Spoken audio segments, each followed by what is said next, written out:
don't understand why you're 40 years old playing this game still. So. Well, I mean, what game do you think you're going to be playing when you're 40? When do you think you're going to stop playing games? What's the age? What's the cutoff age? When you're out of high school and college. You're a high school kid? Yeah, I'm in high school. Yeah. How old are you? Why does it matter? Well, I mean, you foresee yourself in the future quitting something you love, like video games? Do you not love video games? You just cruise through it. I mean, I think it's a little bit of a waste of time when you're that old. But. Well, how do you know? You're not old yet. I mean, I can think of probably reasons that video games would be a waste of time for a high school kid, too. Do you have a 4.0? Are you in honor classes to get more than a 4.0? No, but... You know what I'm saying? There's more things you could be doing to improve your life than playing video games, too, right? Yeah, you can study and not play games. Hey, just recreation, man. Having fun. Ain't nothing wrong with that. All right, then.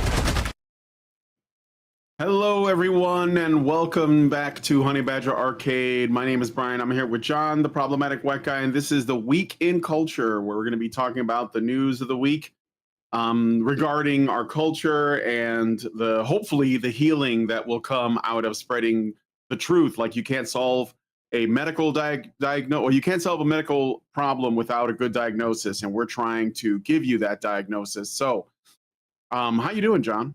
Oh, awesome as always. Just woke up, got some coffee brewing. It's almost finished. So, you got some coffee Saturday. Yeah. Yeah. I've been up for since 5. So, I'm an early starter. So now I'm drinking my water, my seltzer water. Yeah.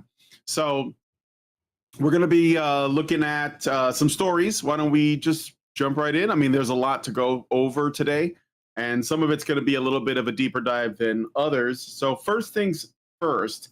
So Skullgirls is in the news, but it's in the news for reasons that I think are kind of interesting because it's not new news. Shout out to you, Furious Dan. Hello, Gabriel. Hello, Norwegian Black Templar.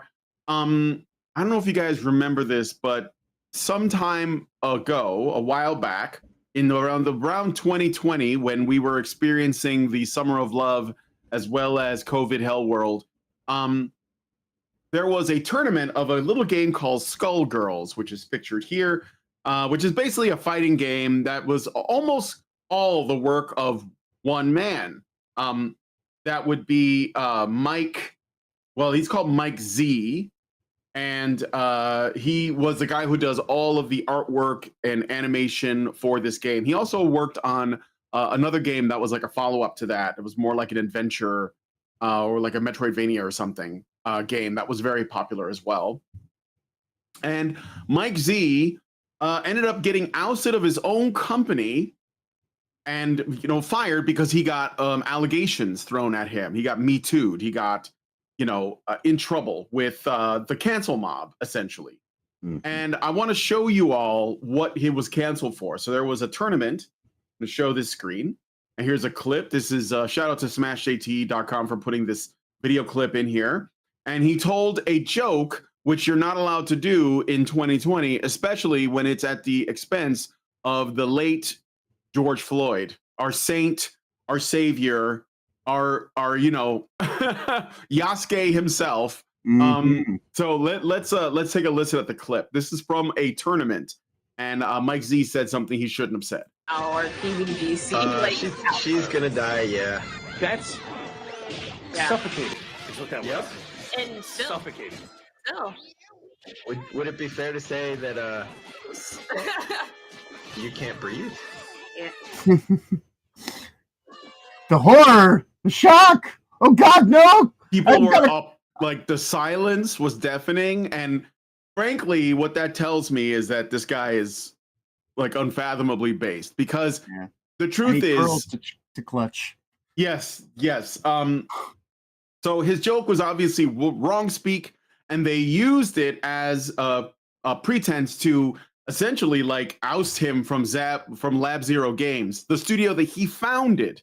So his company that he made, because he told a joke you're not supposed to tell. And what's funny is, as an aside, what's funny is that there's a pretty good chance that whole situation with Floyd is going to be completely upended because the truth is coming out, And I was there, like when it happened before the riot started. And people were telling me, "Oh my God, did you see that? Did you see that?" And I was like, "Well, let's take a look." And I was like, "You know what? I don't think we're getting the whole picture here." Sure, it turned out I was right. The body cam footage came out like, I don't know, like a week later, as the cities were burning across the country. And I was like, this is a lie. This is all based on a lie. And it just doubled down and tripled down and quadrupled down, and it just kept getting worse and worse. And the lie persisted, and it still persists for people who don't want to pay attention, who don't want to do their homework, you know? Right. But I mean, like, without getting, so this went so off the rails over a lie that this guy lost his company and his livelihood. He hasn't been seen since. So he was kicked out of his own company, Lab Zero Games, and then Hidden Variable, which is the game company that ended up sweeping in, and they took over development of Skullgirls, which, by the way, after they did that, they ended up like censoring a bunch of the sprites because like Skullgirls is basically a fighting game with all female characters, kind of like a what do you call it? It's like a waifu fighter, basically, because they're all like, you know, attractive female characters. And then they started adding some male characters later, but like it started off, it was Skullgirls because they were all, you know, female characters. And they stole it from the creator. They changed some of the sprites, and and then like more people came forward and made allegations against the creator. Okay, so like one of them is this Ethot, which I'm going to show to you guys right now.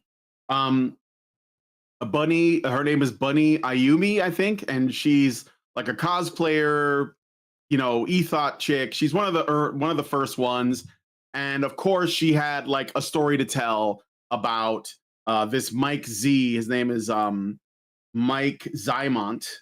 He was the artist, and he was a guy that I actually followed like before he blew up. So like I was on this website. There was this website called Deviant Art. It probably still exists, but I was on there posting. I used to post my artwork. I didn't know that it's sort of like the Tumblr for art posters. So after a while, I was like, oh yeah, this is getting too degenerate for me. I'm gonna stop posting on here, because I was just posting like, you know, like my drawings from school and shit.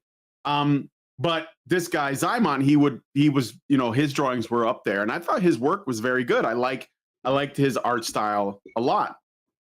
And this Bunny Ayumi person accused him of, you know, making inappropriate comments about her and like, you know, whatever. And I guess that they kind of knew each other, because she was or is, I'm not sure if she still is, but she is or was a cosplayer. And so this is the thing. It's like a natural marriage of these two things. You have a guy who made a video game with sexy girls in it, and then you have a girl who wants to dress up as sexy characters to sell, like, I don't know, her Patreon or OnlyFans or whatever it is she's on.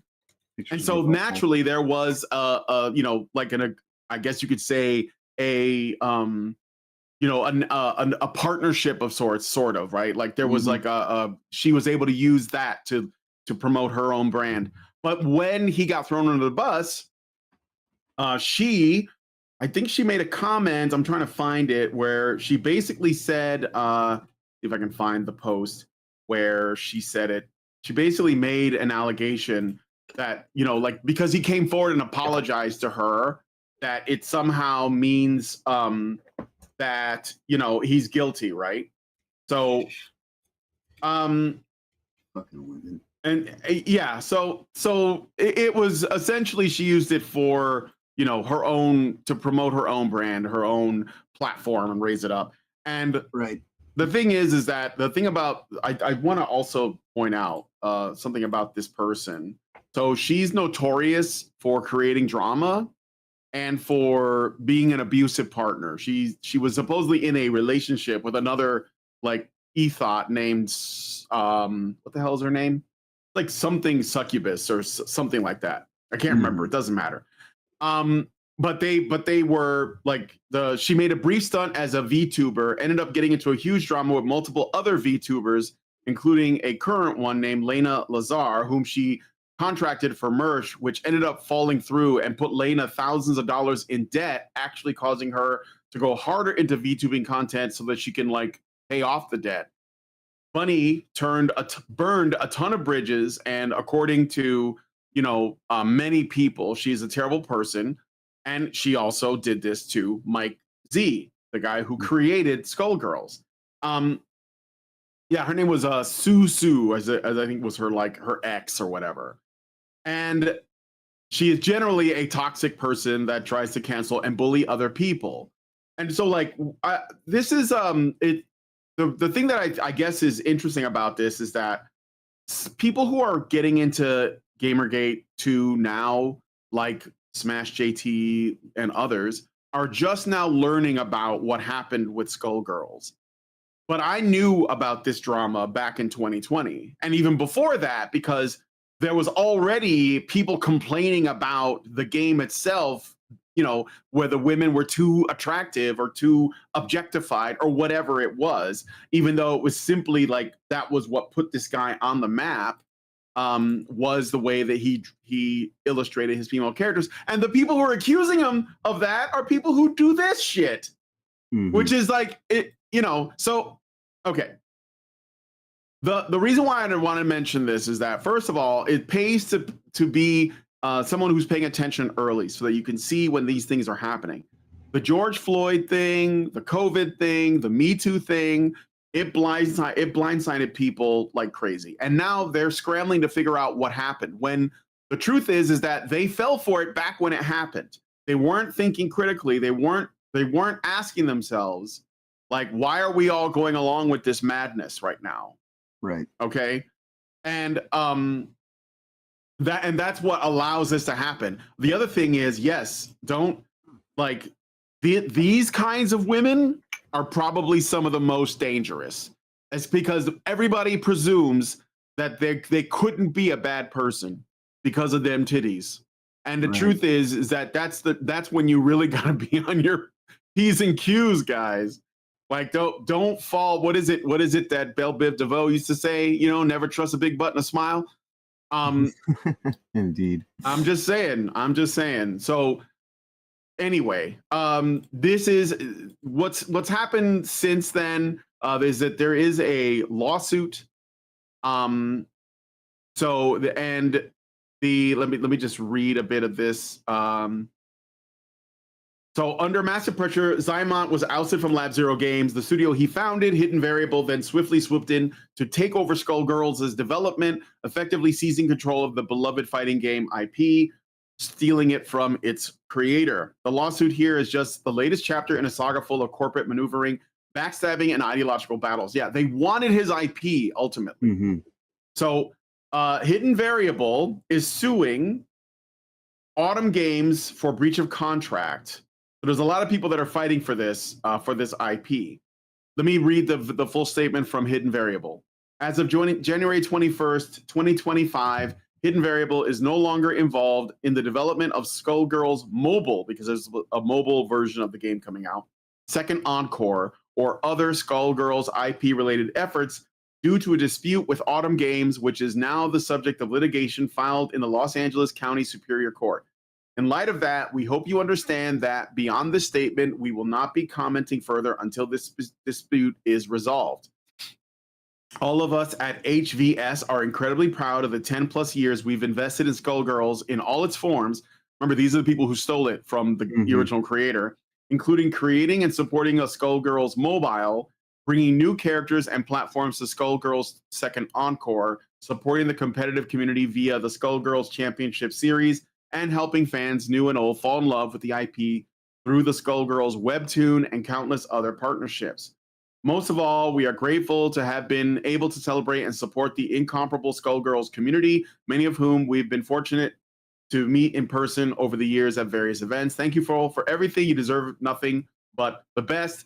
And that's them suing Autumn Games for $1.2 million. So there's a bunch of people trying, they stole something from the original creator, and then another company is breaching their contract with the company that stole from this guy, and now they're trying to get their money back. Meanwhile, Mike Z is just in the background, and because he's a non-person now, basically, because he said something he wasn't supposed to say. So what's going to happen next? We'll see what the lawsuit results in, But the only thing that I'll say this, the only way that I'm going to give this game the light of day, because they changed the sprites after the game was purchased. If you owned a digital copy of Skullgirls, Right. they changed it in a patch, right? So the only way I would go back to it is if they gave the IP back to the original creator, Mike Z. That's the only way. And yeah, anyway, that's basically my thoughts on that. So John, I don't know if you want to say anything about it. Yeah, no, I mean, this is just seems another one of those instances where, you get like a censorship society involved in anything, and they're going to undermine all the people who actually have like, artistry and integrity. Anybody that's got talent, skill, and ability, they fear, and so they find ways to get rid of them. And if there's something convenient they can leverage as a way to get somebody that they find to be too difficult out of the way, then they'll commit to it, and it'll happen. And then these are evidently very litigious people, it sounds like. And it doesn't really seem like they've got much in the way of actually achieving things without, trying to use legalistic means. So, Yeah. it seems quite unfortunate for the original creator in the whole situation. And now it just seems to be kind of in the realm of a whole bunch of, just people that probably couldn't actually do a lot of this stuff on their own if they were actually pressed. And they're just utilizing their legal teams to try to get themselves ahead and keep themselves positioned in a way that they otherwise probably don't actually merit. So it's unfortunate, but sadly, in the day and age we live in, this is not a wholly unique case. This is just kind of par for the course on where we are. And what's the matter with you? Do you hate women? It's International Women's Month. Oh, right, Women's History Month. What are you doing? I haven't played enough Halo. Yeah. Let me read you the post that Bunny made on Blue Sky. Yeah, that's how you know she's evil. Mike this is what she said. Mike, that's the creator of Skullgirls. Mike Z has reached out to me with an apology. This was in 2020. Oh no, that was her on Twitter. I'm sorry. I really hope this makes him aware of others who have come out. In hindsight, I feel I should have handled this differently, and I apologize for that. I will be deleting my tweets moving forward. But that doesn't matter. Like, you apologize. This is what you never ever do, guys. Never ever ever ever ever ever ever ever apologize for something you did not do wrong. He did not do anything wrong by making that joke. And again, it's good. The truth is gonna come out. I mean, for people who don't already know it, and people are gonna feel really fucking stupid when they realize that, the whole thing was a farce, and we burned down cities and destroyed property and even killed people because we believed a lie. So destroyed businesses, livelihoods, period. And also, once somebody comes forward and makes an allegation and nobody looks into it to figure out whether or not there's anything valid about it, then a bunch of other people jump on the bandwagon. So there was other cosplayers and e-girls or whatever you want to call it have come forward, and they've also been like, oh yeah, he said some creepy things to me too.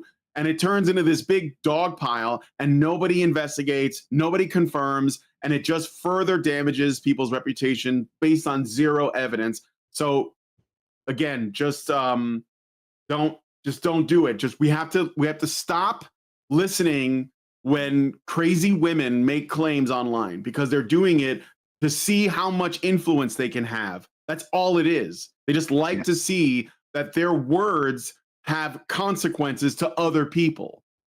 And I will not believe it, So anyway, that's all I wanted to say about that. And also, Mike Z, just don't talk to these people, man. Stay away from these women.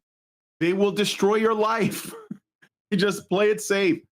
All right, anyway, let's move on to the next thing. I want to know what your guys' thoughts are in the comment section. So I don't know if you guys heard, Halo is going to be embracing Women's History Month. And this is what they're doing. It's some kind of crazy skin. So Halo made a post that said this. and it had this image. This hashtag Women's History Month, we honor the women whose brilliance, drive, and creativity continue to inspire change within our industry, studio, and community. We rise by lifting each other. Log in. So if you log in this month to claim your Women's History Month armor coating, visor, and emblem collection. Who the fuck is gonna do that? That is the ugliest shit I've ever seen for Halo. Can you who's gonna log in and down and get this skin, guys? Who wants that? You know, I have the poster that's supposed to be referencing. Right. Do you know what that is a reference to? Mm-hmm. Yeah. Yeah. No, So- this is terrible. Yeah. It's funny because they have it to where only accounts that are following Halo are allowed to reply. So you can't look at replies.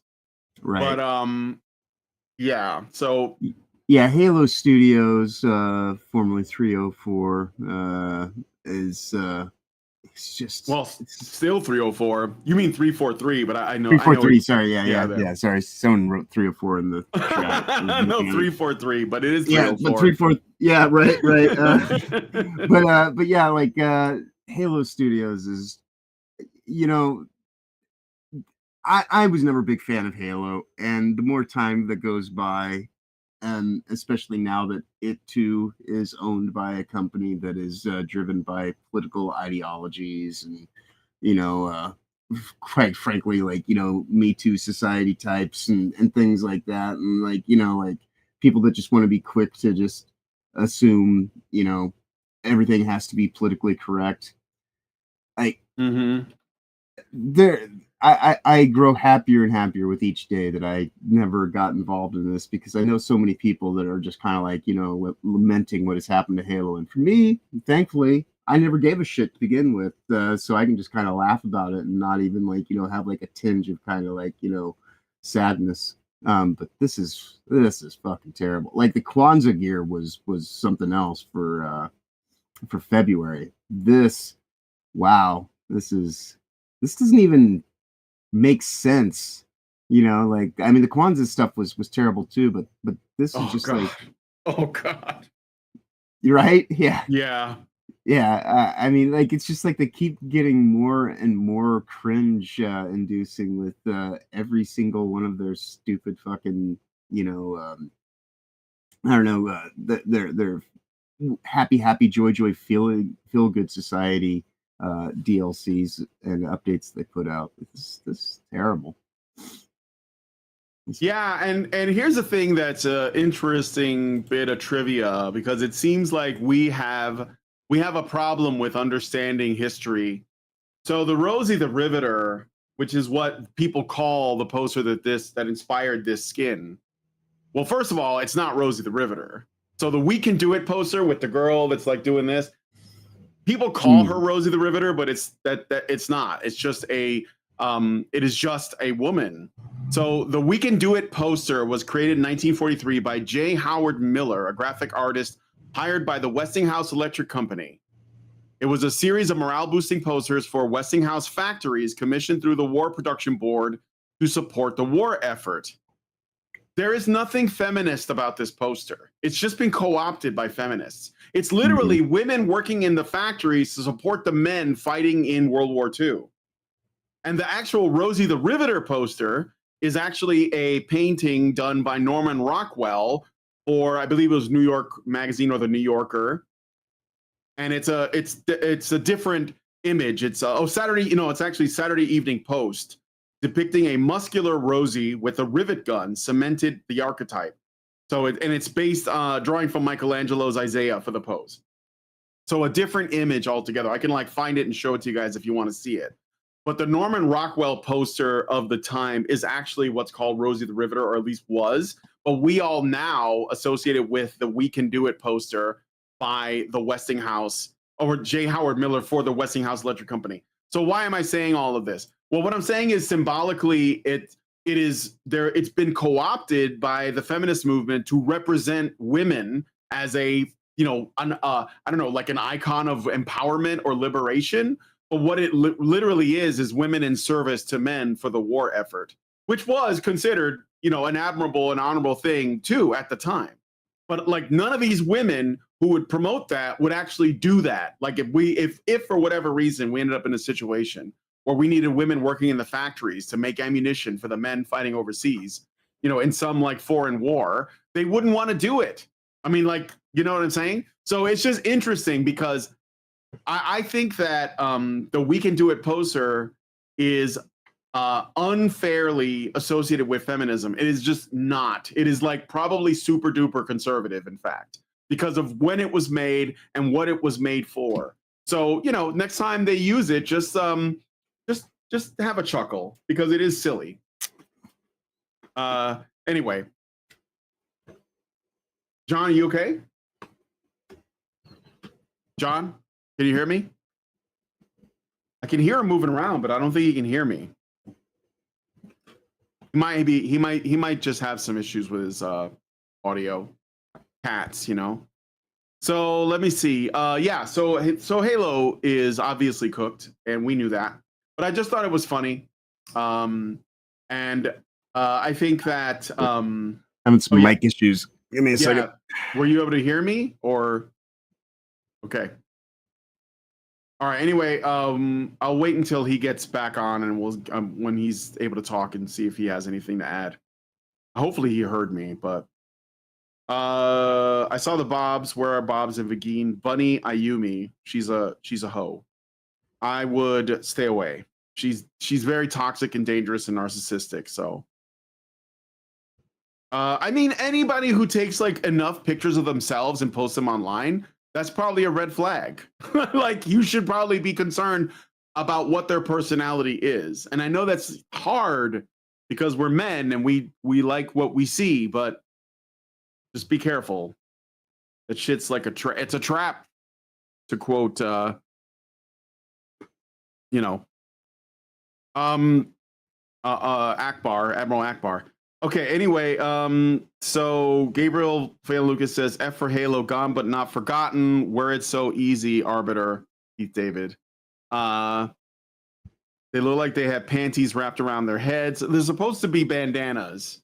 Let me show you guys. I mean, you know the poster, right? I know you know it.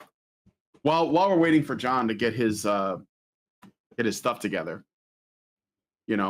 So let me see. This is probably the best image. And then I'll show you the Rosie by Norman Rockwell.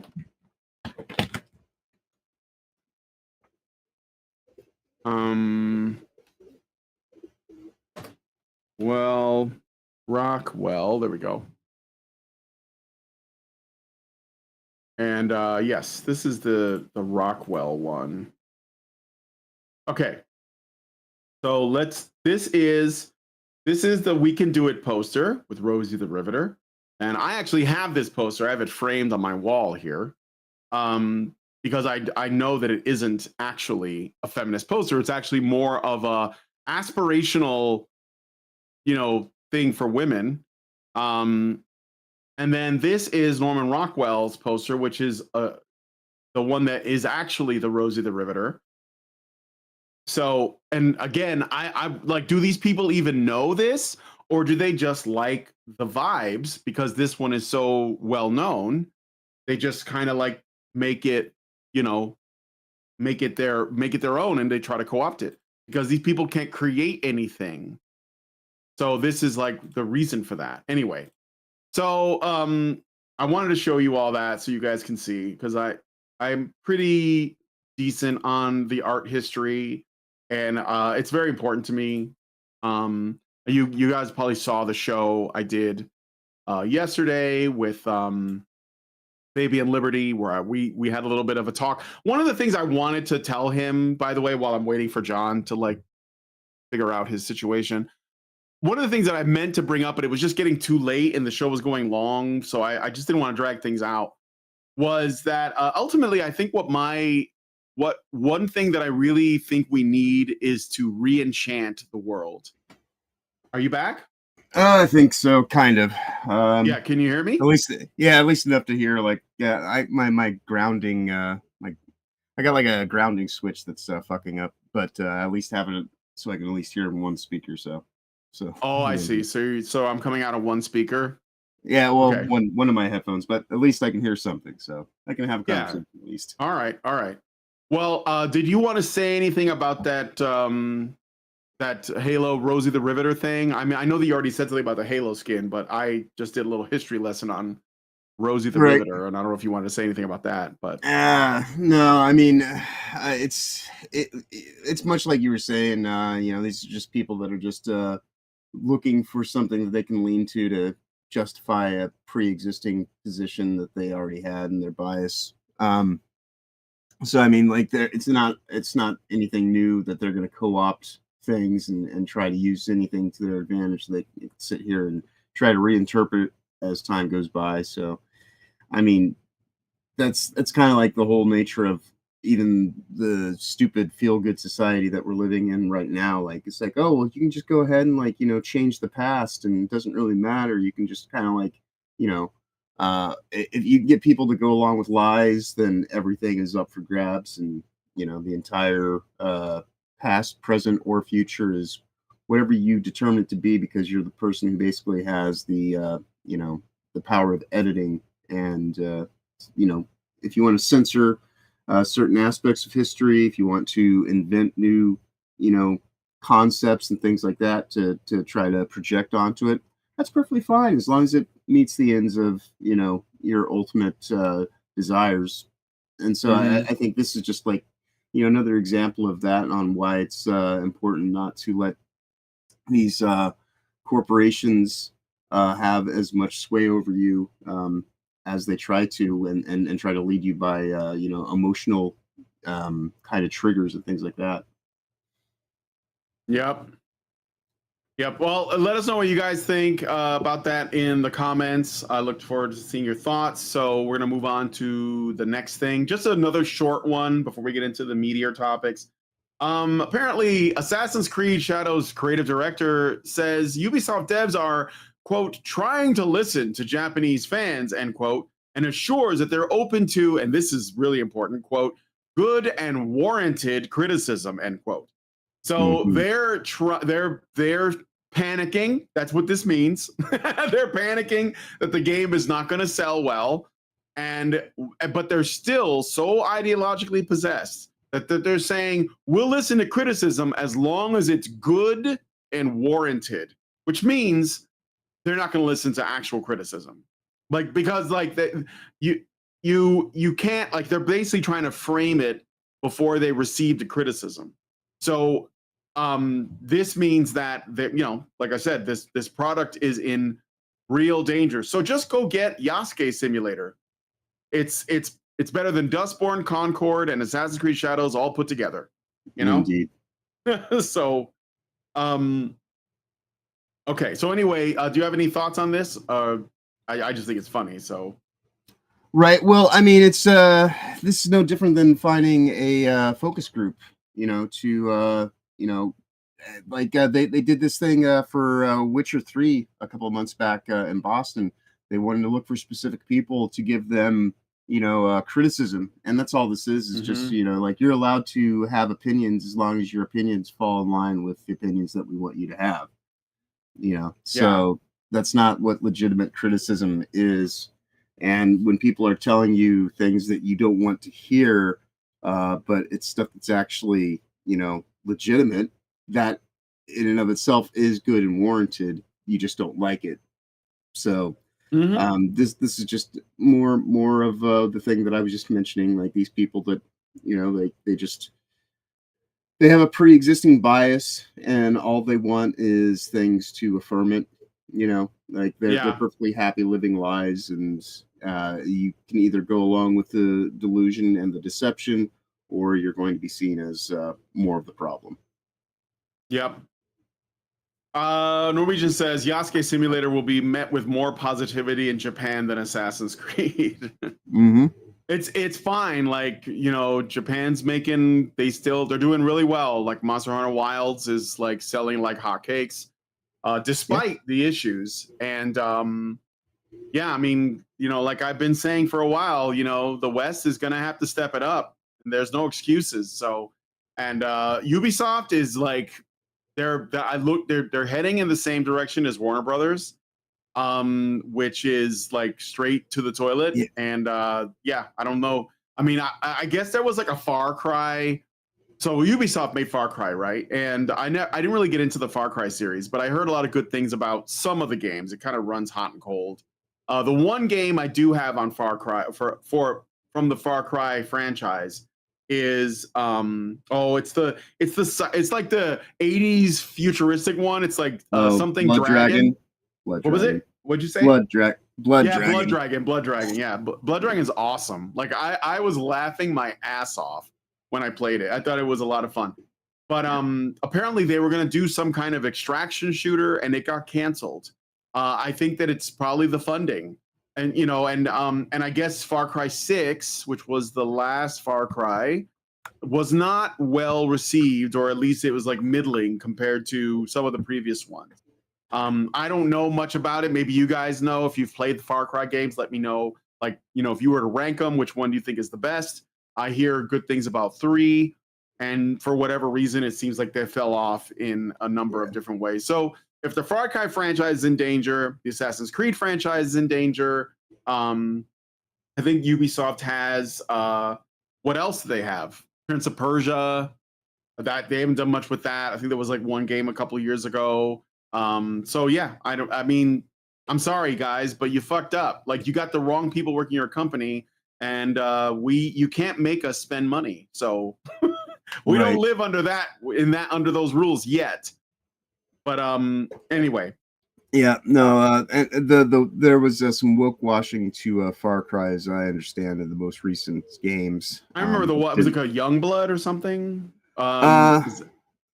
It was I know it was like it was set in Minnesota or it might have been Montana. Yeah, it was set in Montana, and like it was kind of like trying to undermine like the idea of like militias and all this kind of stuff, and then like yeah, it was just a whole bunch of woke-minded development went into it and tried to like paint certain pictures and things like that. So yeah, like it clearly fell off because it's kind of hard to like to do a gun combat game when you're all happy joy feel good society. It doesn't really resonate appropriately. And to what you were saying about Yasuke Simulator, I know specifically Japanese people find it hilarious in the appropriate way because they know what it's being done for. Yeah, like my good friend Osaka, she she's quite pleased with the developments of that coming out, because it's putting it right in Ubisoft's face how much they've fucked up and shown disrespect to the Japanese culture at large. So yeah. I wonder that's coming out this month, isn't it? Yasuke Simulator I believe it's coming out in the same. I think it comes out around the same day as Ubisoft's Assassin's Creed Shadows. Yeah. I mean, unless Assassin's Creed gets pushed back again, but I don't think they're gonna push it back anymore. All right. Well, anyway, let us know what you guys think about that one in the comments. Let's take a look at this. So this was sent to me by someone in our Discord server. They thought that there's some red flags in here, and this could make for a further sort of evolution in like the Gamergate controversy, as it were. So this is a conference called Iicon, or just Icon, I guess, with 2 I's though. Mm-hmm. The Interactive Innovation Conference. And okay, now I looked at the website, and there's a lot of corpo speak. So we let's try to maybe translate it. It might be a nothing burger. It might be. So I'm not going to assume anything just yet, but it's probably something worth watching. So what is Iicon? Advancing innovation across culture, business, and human connection. And it's going to be in, there's a conference. It's coming up April 27th through the 30th next year. So not 2025, but 2026, Las Vegas, Nevada. And I've already signed up for updates, so I'll learn like what they have planned. There isn't a lot of information on this website, okay? Step into the future, a first of its kind event bringing together leaders across industries to harness the transformative power of interactive entertainment, reshaping the way we build, connect, and inspire. Again, what does that even mean? It's just corpo speak. But who's involved? Who's got their name on this? That's where it's kind of interesting. So Amazon, Disney, Electronic Arts, Epic Games, Microsoft, Nintendo, Sony, Square Enix, T2, Ubisoft, and Warner Brothers. So I don't know, like right off the bat, any thoughts on that? On the people involved?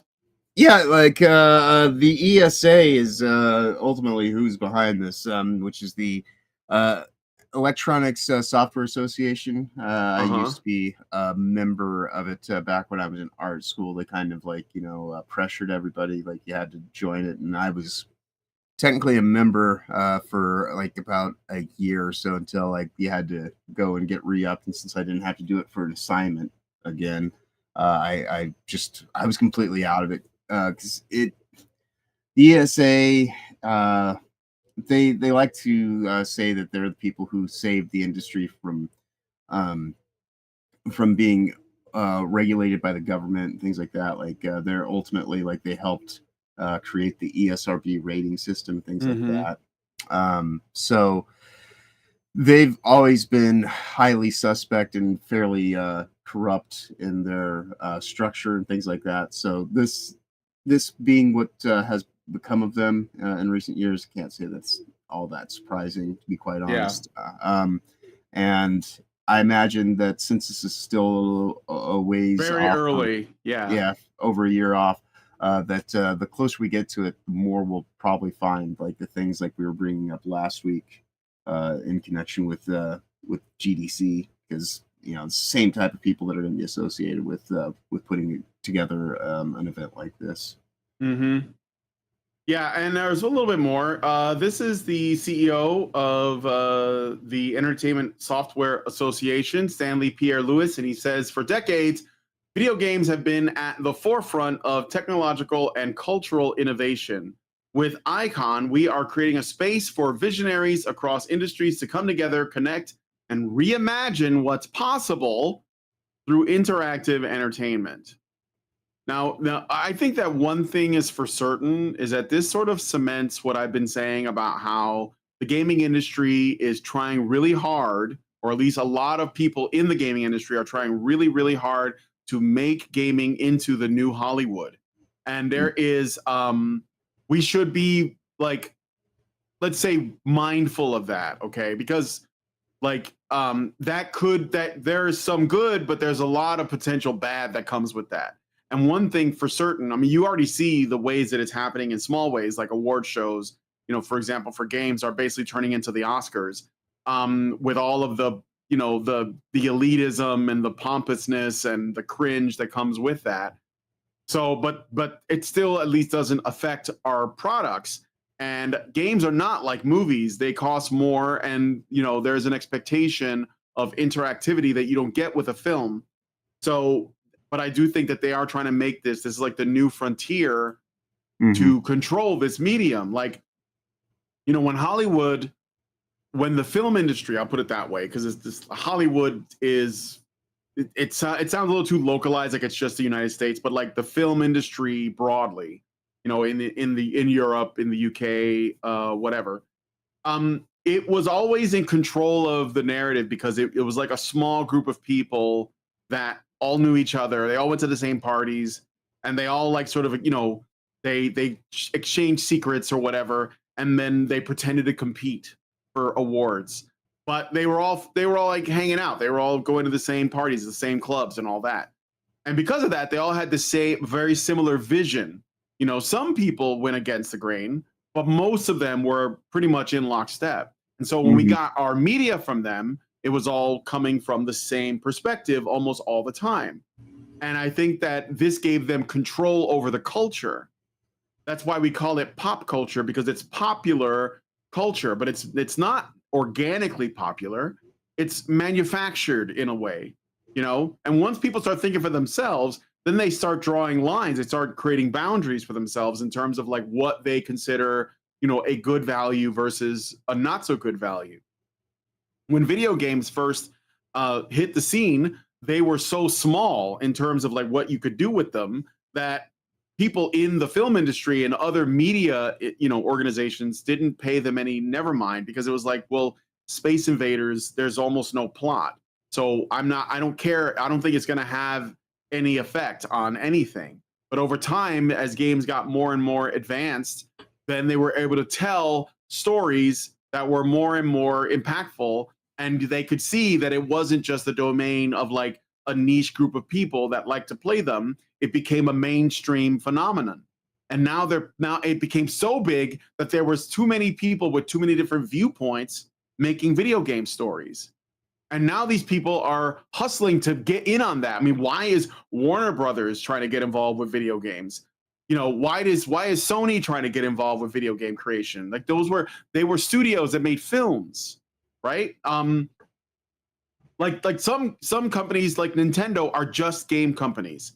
I think that's one of the reasons why Nintendo, despite the fact that they're on this list, they still manage to, like, you know, not sort of fall into that trap. I mean, Amazon, like, so, and it's not. I mean, it gets better than that. But if you see what I'm talking about, they see this as an opportunity. When this guy says, and this is what I suspect, when this guy says, with Iicon, we are creating a space for visionaries across industries to come together, connect, and reimagine what's possible through interactive entertainment. I don't think he's saying per se that it's new ways to play games.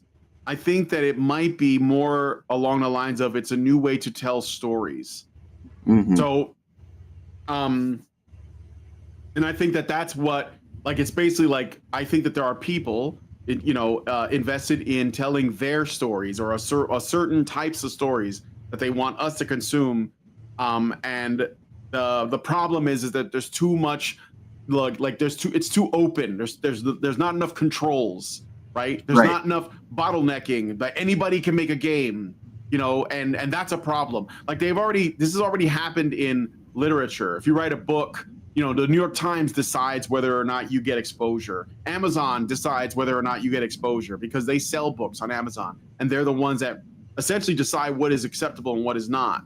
You know, Spotify gets to decide.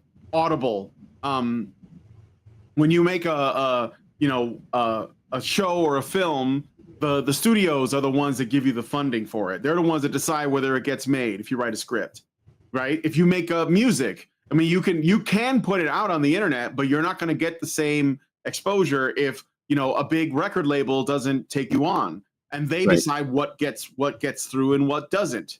And if you look at what is considered popular, you can see the general theme that runs throughout of what is allowed, right? So video games, though, and it's kind of surprising because it used to be the case that it was a really hard industry to break into as an independent, but there are so many people that are interested in doing this that they're helping others. Like, you know, I do a show where I interview indie developers from all over the world. Every Thursday, I have a different person on. And just this past week, I had a guy on from Thailand who made a very good wuxia game. And it's not out yet. It's called, Blood Sword, Fire, Flaming Sword, Dark Sun. I don't know. I forget. It doesn't matter. It's a good game, though.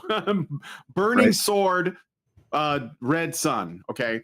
And yeah, it's a small team of 24 people. And I think they did something really, really cool. And because there's so many people willing to work, like, there's going to be a full demo of Crowned in Steel coming out later this month. And I'll show you guys that in like when we do the cake later, in case you don't remember that game. But that's another really cool game made by a small studio. So, like, as the accessibility to make your own thing is becoming more and more available to more and more creative people that actually think for themselves and have their own ideas, the more these large companies are going to be like applying pressure. They may not like take them out immediately, but they may try to outsell them. This is why, you know, Ubisoft is so mad about Yasuke Simulator, because it could outsell, Assassin's Creed Shadows. I hope it does, because that would be fucking amazing. But if they don't do that, then they'll just try to buy your company, like what happened to, Mike Z with his Skullgirls franchise, and they'll use whatever. They'll have somebody come forward with an allegation, and then they'll just say, "Well, you can't work for us. We're going to buy your company now," and they'll tank the stock so they can buy it for cheap. So just something. I'm not accusing this guy of anything, because I don't know. Like, it's all kind of up in the air. But when you look at who these people are associated with, and they're talking about tapping into a growing market, they know there's money to be made here. This is just something that we should be aware of. So. Oh yeah. Yeah. No. This is like I say, this is going to be a highlight event for the ESA, and like I say, they're involved in a lot of stuff already for decades now that can be looked into, and they're already fairly suspect in their motivations, things like that. So this is just this is the next level. And the more that these industries kind of start making it about the events, and putting on putting the lipstick on the pig, so to speak, so people can have like something to look at, and something that's shiny and glitz and glamour.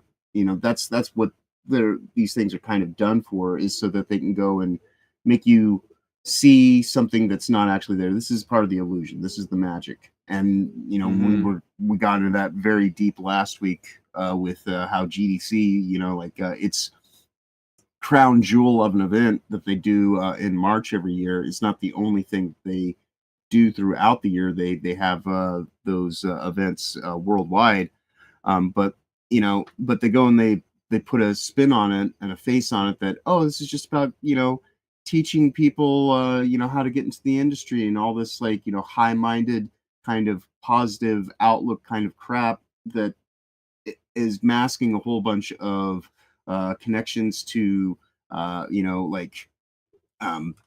large think tanks, the WF, the United Nations, all the dark money that goes into it, all the kind of globalist mindsets that are ultimately trying to move things forward under a specific narrative. And so this is just more of that, and it's it's like we were talking about when we talked about the award shows. It is for specifically a certain type of people who want to have their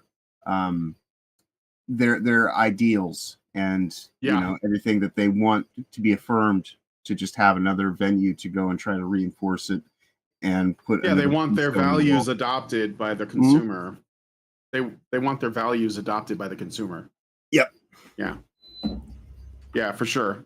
Well, yeah. So again, we can't really say too much about it, but I'll keep my. No, we got a year. We don't want to jump the gun, but let's keep our eyes open and see where it goes. Speaking of jumping the gun, I have a story later that is a good example of why we should be, I get it. We've all been burned a lot. We've seen how corrupt things can be, and it puts you on edge. It makes you very, very suspicious, and it's a good thing to be suspicious, but just don't jump the gun. Let us know what you guys think about this story in the comments. James Memes says, I'm just jumping in after quite a while. That's a fantastic Pirate King mustache, Brian. Well, thank you. I need to get it properly fixed up. I'm gonna go see a barber soonish. They gave it so it'll have a nicer. It's kind of sloppy right now. I feel like a Gold Rush guy or something. But anyway, thank you for the comment. Okay, let's move on to the next story. All right, so we're going to be talking about Blackrock. This is the big one, okay? So you might know that Donald Trump made an announcement, one of his first speeches, where he said DEI is dead, essentially. What he meant by that, this is important, as the president of the United States, he only has so much power. He is aware of that. But he is going to end DEI policies across the federal government, basically to the extent that he's able to do that, which is good nonetheless.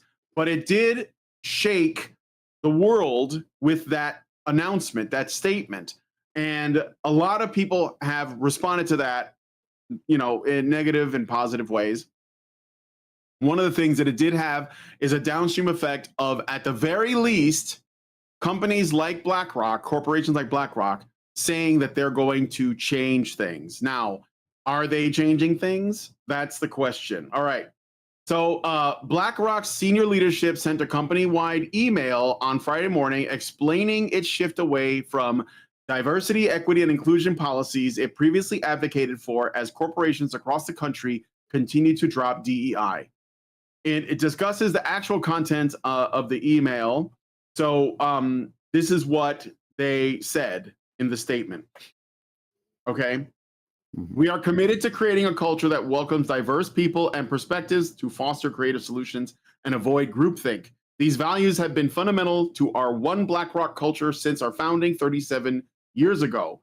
It goes on to discuss making significant changes to the U.S. legal and policy department related to diversity, equity, and inclusion that apply to many companies, including BlackRock. In light of this, we are conducting an ongoing review of our global practices and announcing several changes today. Our employee networks, which are open to all employees and to which over 90% of employees belong, will continue to serve as important resources for our colleagues. Now, people are reporting this as a win, like, oh, they're distancing themselves from DEI and all of this.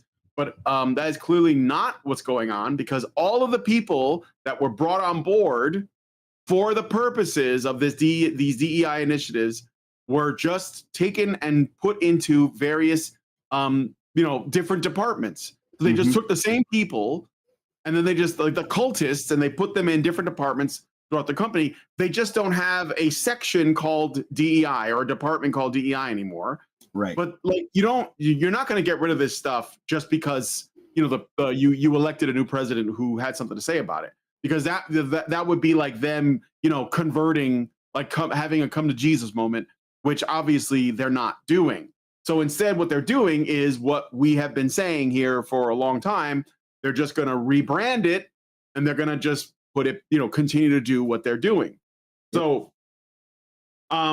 BlackRock had historically leveraged their massive financial power to push companies, including those in the gaming industry, to adopt DEI initiatives. As one of the largest asset management firms in the world, with trillions of dollars under management, BlackRock influenced game publishers and tech companies alike, ensuring that all of their corporate policies align perfectly with its ESG, which is environmental, social, and governance, and DEI frameworks. So this is what they do, and it's sort of like the backbone of the organization itself, right?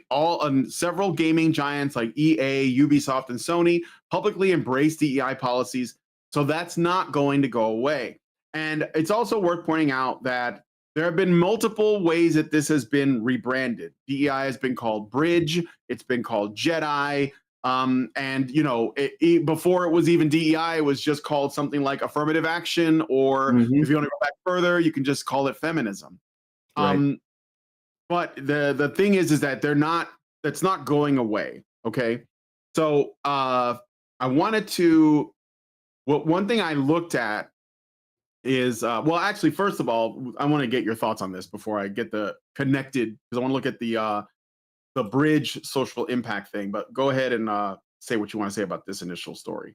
Yeah, I mean, there are a lot of people that they want the win. They want it so hard that anything that seems like, they can go and hang their hat on and say, look, we've done it. We won, hey guys, let's kick back and have a party and just kind of celebrate the death of DEI. They've been waiting for this, because for the last year, they've been putting in their time and their effort on this, but only to the level to where it kind of exists at the surface, right?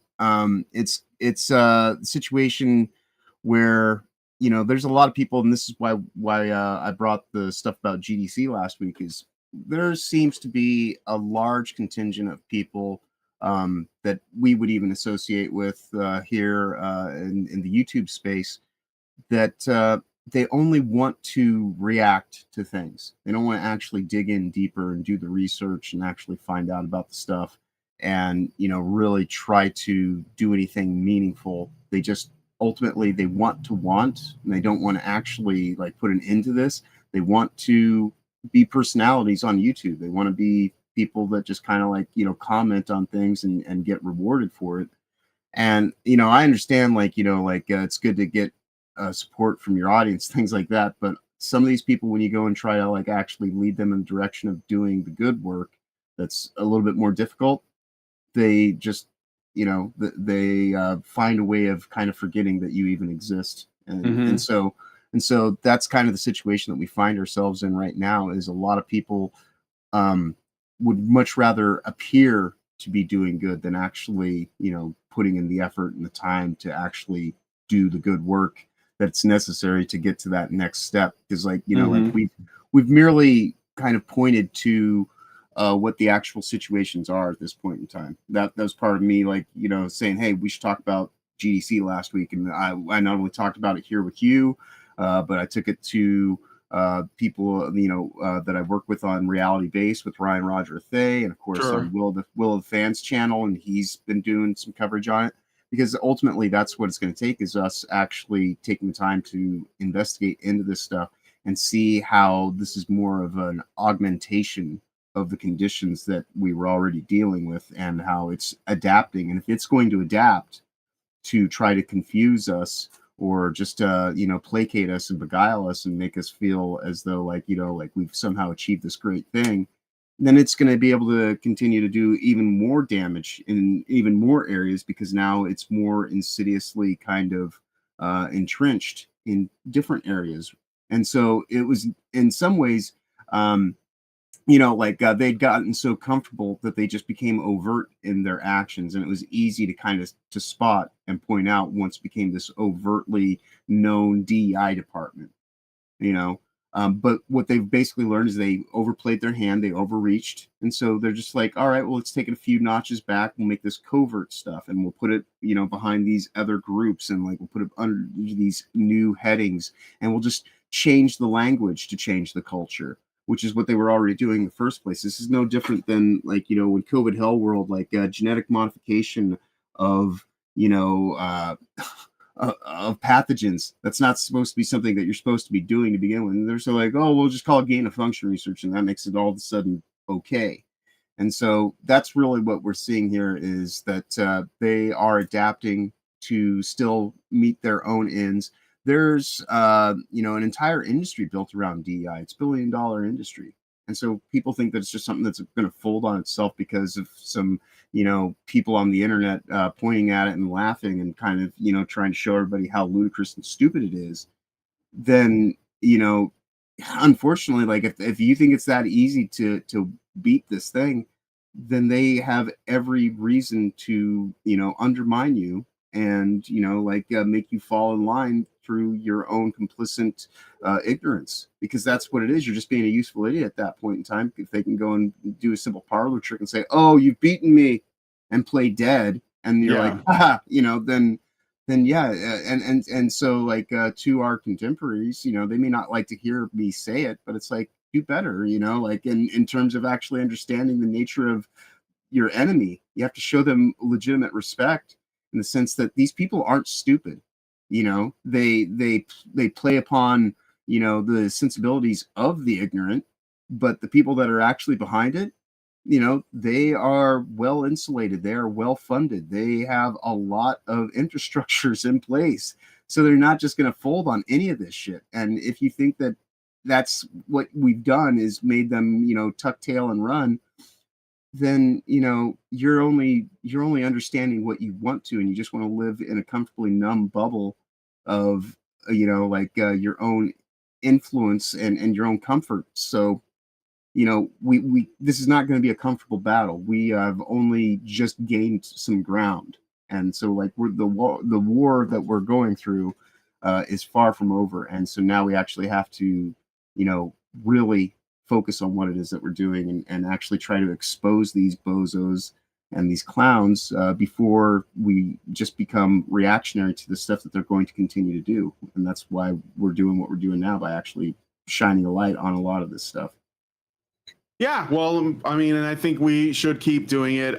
Just don't rest. Like, take it as a you know, like a good, let's say, a minor battle that you've won, because now they have to react. Now they know that, you know, people just are against this thing. Like they voted for it. There's a mandate on it. They're like, we're done with this. But that doesn't mean, because again, Trump's the one who set the tone, but he can't actually walk into Blackrock and shut it down, because that's not within the president's, you know, like purview. It's not within his power to do so. And that's just a reality. So, but we, as the, you know, as customers, we can decide how, you know, what we spend our money on. And so we just don't support that. And we got to be vocal. So I'm okay with ridicule, because it is a super effective way of, you know, of making change against people that have like more power than you. I mean, I'm not Larry Fink. I don't have like trillions in assets. I'm just a guy in my like apartment. But I can take joy in this, and I can just tell people like, this is what you should be looking out for. So let's look at how they've rebranded this. Okay.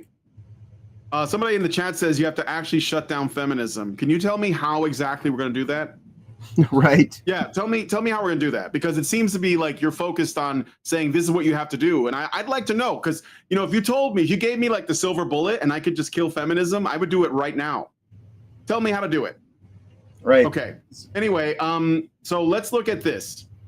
Okay, so this is Bridge. Oh, this is an archive link, by the way. So if you can't find this website anymore, so they had to hide it. Okay. And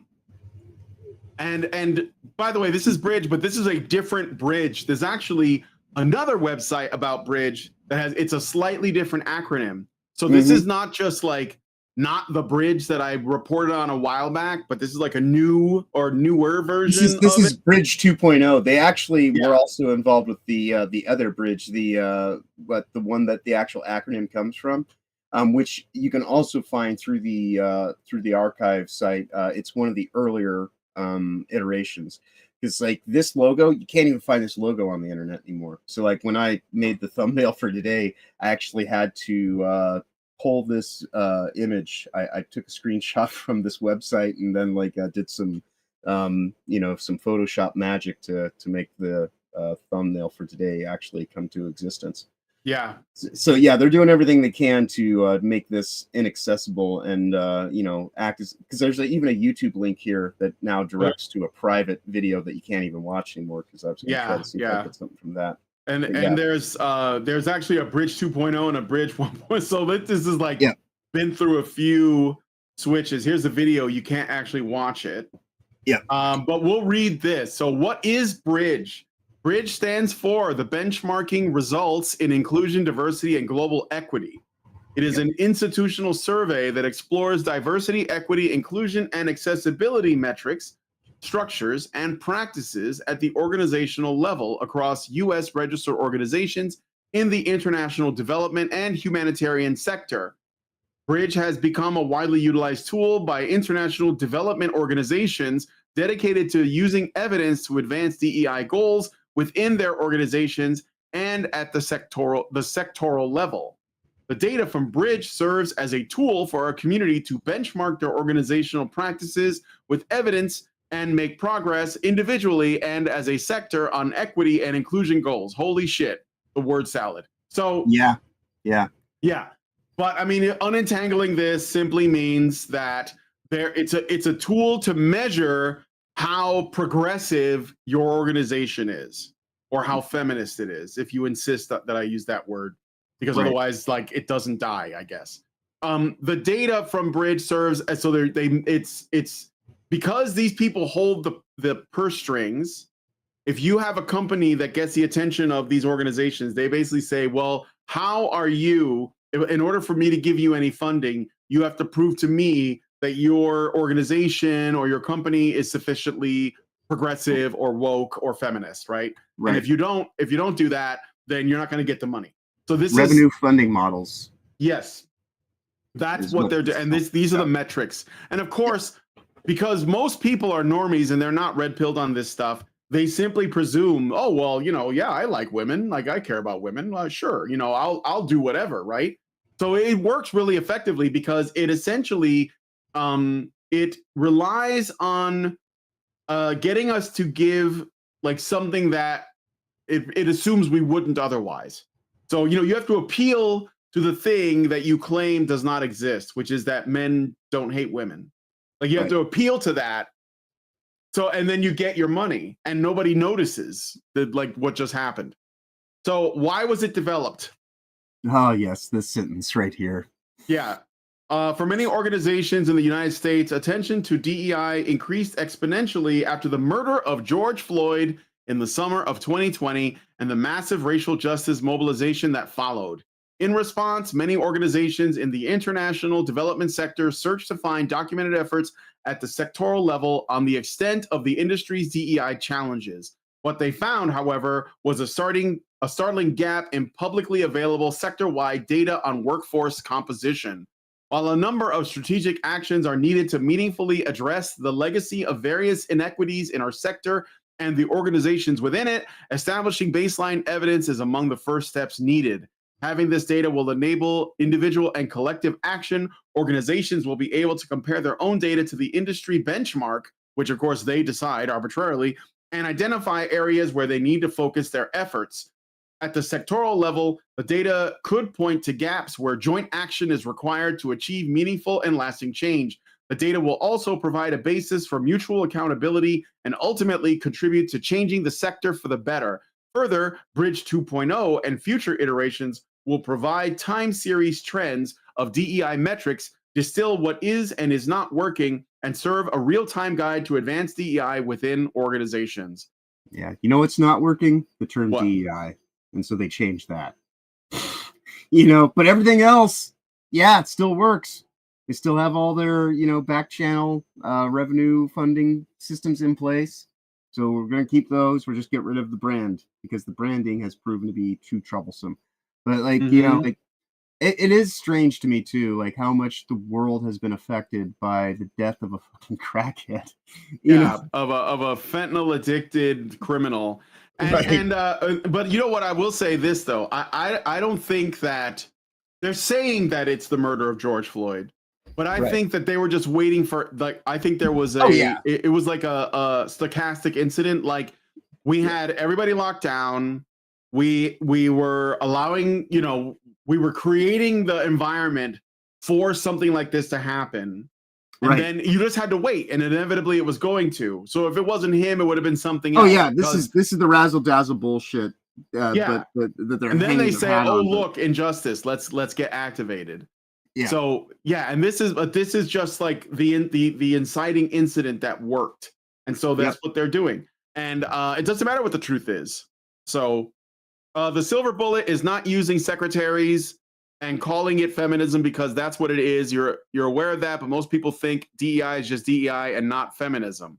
Well, feminism in and of itself is a form of Marxism. Like that's the thing is like when you start getting into the word play, like that's the thing is it doesn't matter what these things are called. It matters what is actually taking place. And if we just focus on the words and the labeling and the this and the that, then we're just doing lip service to the situation. And so I don't even care what we call it. It's like what is actually happening. And that's the thing that we need to be focusing on is, the systems that are in place and the way that they actually function. The labeling is just the stuff that makes it more or less acceptable or something that's going to rustle your feathers and get you kind of about the whole situation. So I mean, words are just words. It's kind of like you can't conflate words with violence, right? The words may be annoying, but what their actions are, that's the thing that we actually sure. I think what he's saying is that feminism is the root of this. Right. And I think you could we could argue that. I think a lot of people aren't ready for that, so you have to ease them into it. Right. So that's what, and I'm not afraid to call it what it is. I've been doing this for 10 fucking years. So I know what it is and I'll say it, but you get mad at me because I'm not saying it the way you want to. I've told you many times, go make a channel and do it and see how much of an impact it has. Go do it. Go. I'm not stopping you. Go make content. We need more people. Don't sit here and tell me how I should be communicating. It's kind of annoying. I know what I'm saying. I've been doing this for 10 fucking years. Okay. And it's been at the detriment of myself. I've been doing podcasting to the point where it's going to be really hard for me to go get a regular job if I have to, because I haven't technically I haven't worked, Right. in that time because I've been doing this. So Right. like maybe just help me out and stop bitching. Okay. Right. So 'Cause anyway, the thought crime gets nobody anywhere ultimately. Like Yeah. it's word policing, and it turns us all into the exact same thing, which are these people that operate on the surface level of the situation. So like when we're talking about like the actual structure of it, this is the thing that's important, not the labeling. Labeling is just the way that it's sold. And if I think I think that like if you look at the way that well, we can even talk about the George Floyd thing. So like when this happened, people's personal lives were impacted by it, and it got Mhm. them thinking like, well, was this just? Even if what happened is what the media told me it is. Like, was this right? Or after COVID, I think that COVID was a wake-up call for a lot of people. Yeah. And so, like, is that feminism? Well, maybe, but like, it doesn't matter because it started them on the path to like trying to figure out why this happened. And I think Right. that's what matters. You don't change people's minds by just saying feminism. It doesn't work that way. You have to let them figure it out. You drop the breadcrumbs and they'll make their way. Like, Yeah. if you got it all figured out, good for you. But like most people, they're not ready for that conversation. They're just Yeah. not. Yeah, So you have to ease them in. Yeah, I myself, I generally speak all the time. How many times have you heard me say corporatist driven globalism? You know? Yeah. And so for me, like, I look at feminism as an aspect of that, because to me, corporatist driven globalism is like, the evolution of Marxist ways of thinking, and just kind of actually trying to have like a centralized control state that filters out through all this kind of stuff. And so, like, some people, like, when I talk about that stuff, they're like, Jesus, this guy's reading way too far into it. It's like, am I really, or am I just saying things that you aren't ready to hear? You might like, well, I think that's right. I think it's the latter, because like people, they'll if that is the truth, they'll find their way if they want to learn. Like that, it comes down to like, what are people willing to do to like get there, and some people, I mean, like, it's hard, man, for people to challenge their beliefs. Like you can't, and I mean, like Karen, I don't know if you know Karen, but Karen Strawn, who's like she's like the, one of the top honey badgers. Mhm. I've had conversations with her many times, and what we both understand is that people will never tell you that you are right. They will never admit that they're wrong. What they will do is, over time, if they want to, because it has to be a choice, they will start to look into it themselves. They will realize they were wrong, and then they will pretend as though they always believe that. And then they'll come to you later and be like, oh yeah, I figured this out on my own. The problem is that people have an issue with their own ego, their own pride. Right. They can't do it. It's very difficult to swallow your pride and say, you know what, man, I was wrong. So what you have to do is you just like let them figure it out on their own time, but you give them hints, and they'll come from different angles. Like some people have an experience with, at their job. Some people, like, they got canceled or something. Some guy loses custody of his kids. Some guy gets falsely accused of something, and a woman takes his job. Some guy ends up getting like racially profiled, like as a white dude or something, like, or maybe he knows somebody who was killed by an illegal immigrant. Whatever it is, right? Some guy gets his company bought out and he like loses everything.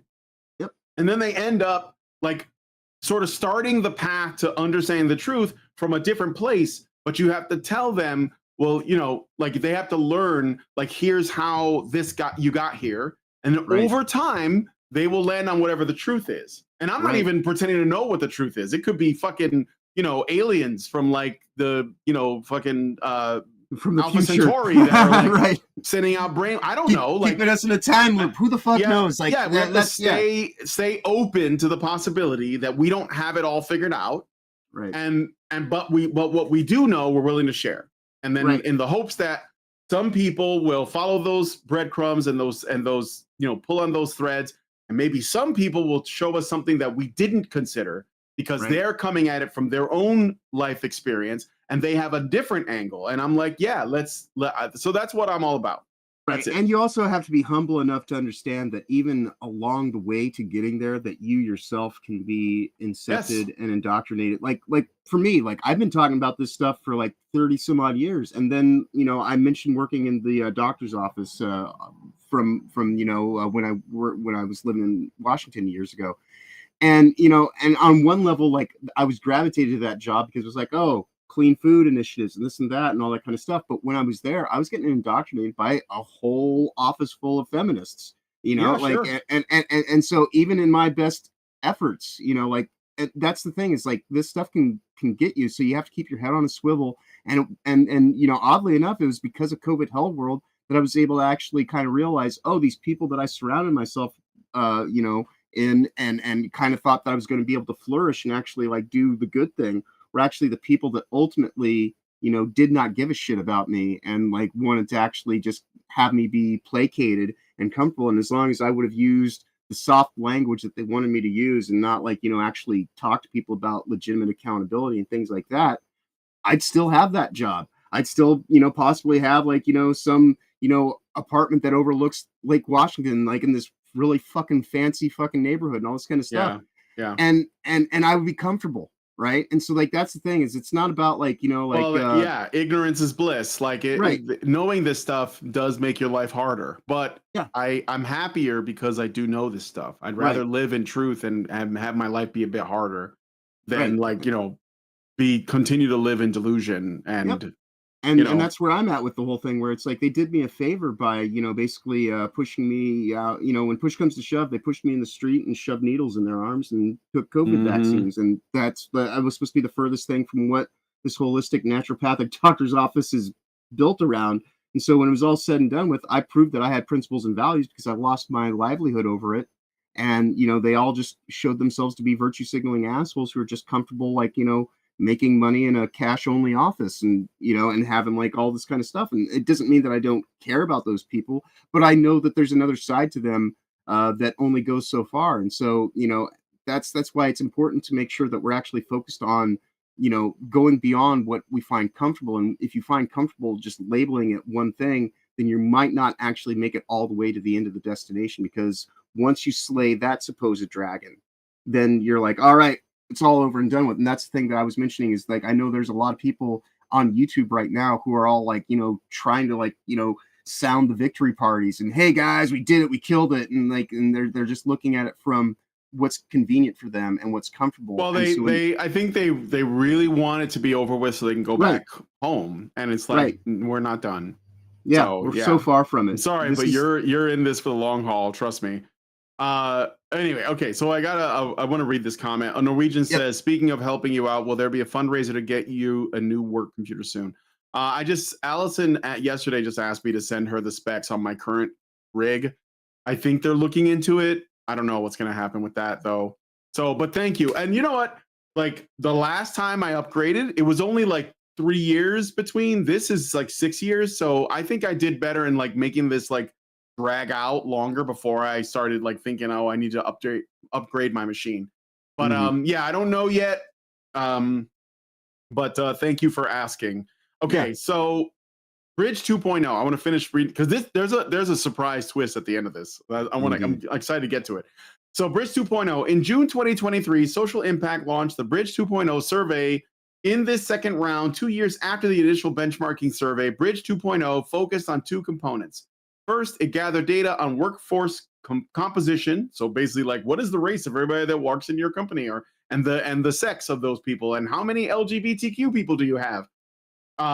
And DEI. First, it gathered data on workforce composition and DEI practices, as it did in the first round. And second, it compiled experiences related to achieving DEI goals. Through these two components, Bridge 2.0 allowed us to explore trends in workforce diversity and DEI practices between 2021 and 2023, as well as enhance our understanding of what is and is not working so we can adapt and improve our organizational DEI practices based on evidence. The Bridge 2.0 survey was closed on August 31st, 2023. And there's a thing where you can click on and look at the final report, but I think the link is dead as well. The Bridge 2.0 Advisory Council. So these are the people who the council on Bridge, okay, consists of industry leaders from the following organizations.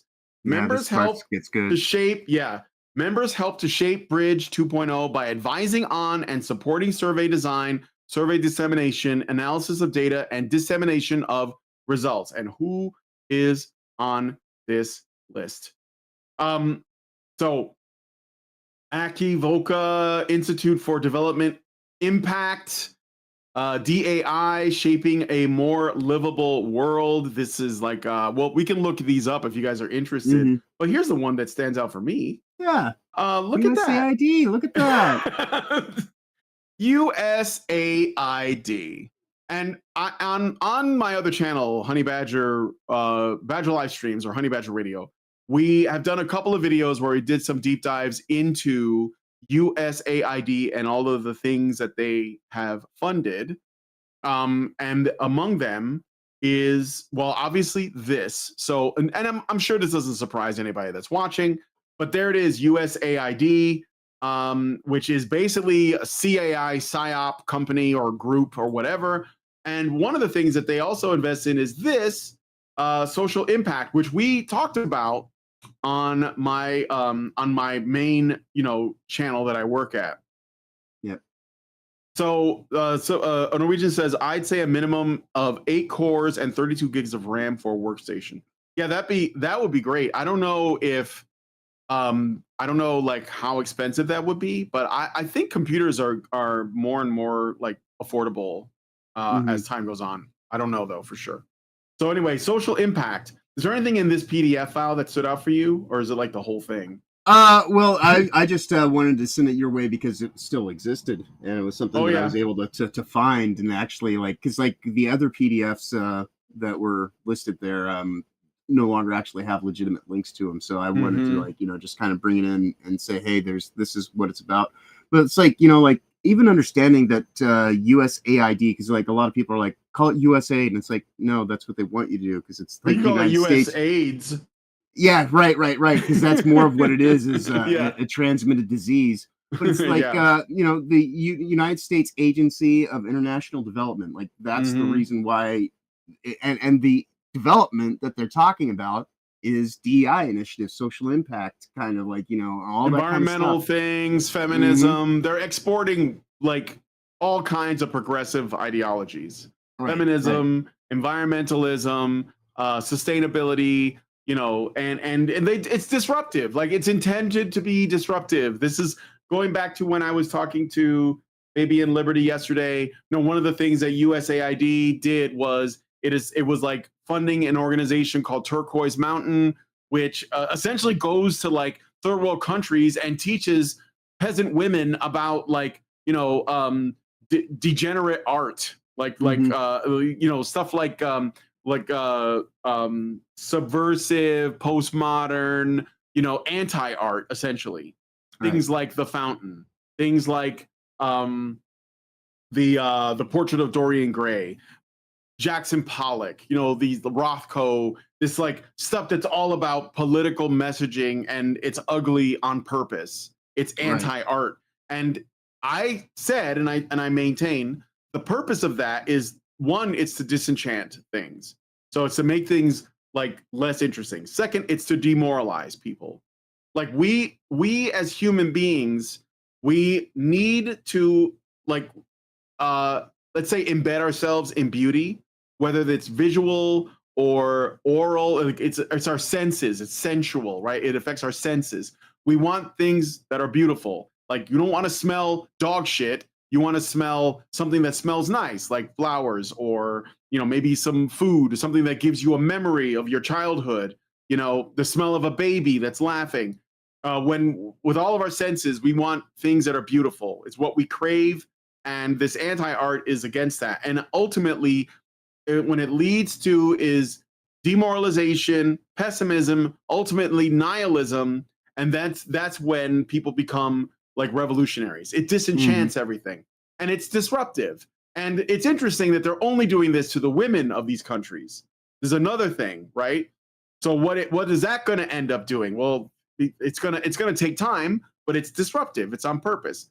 So anyway, they want to teach women that they don't need no man, and that they can then start like being single mothers and create like the whole breakdown of the fabric of the family. and like have people become more reliant on big daddy government and all of its many forms, and and that's going to be guided through corporatist driven globalism and things like that. And so like if you're either taking it from the public sector, or the private sector, you're still getting the same kind of bureaucracy that's behind it, because it's all held together with money markets, which to me is when people talk about what is the deep state, well, it's bureaucracy to one degree, but it's the fusion of the bureaucracy to the corporation, and that is generally the money markets themselves. Yep. Yep. You guys, people are arguing about computer parts. Ryzen 7 would be my suggestion, since the Badgers don't have a lot of funds. It's the graphics cards that really hike up the price of PCs these days. AMD is more affordable mid-range option these days, though Intel is getting better and better each year, supposedly. I think I would need like a decent video card, because OBS uses my video card to process videos. So I'm not just saying that because I want to play like the highest end games. No, because I don't really care about that much. It's my issue that I currently have, because I've got like a 1650 built-in video card on my laptop, and I cannot do a lot of the editing and a lot of the things that I need. It's the reason why, like for this show to even exist anymore, I just call in, and like the video processing's actually done all on Brian's side. Like I'm just a voice. That's that's all I need.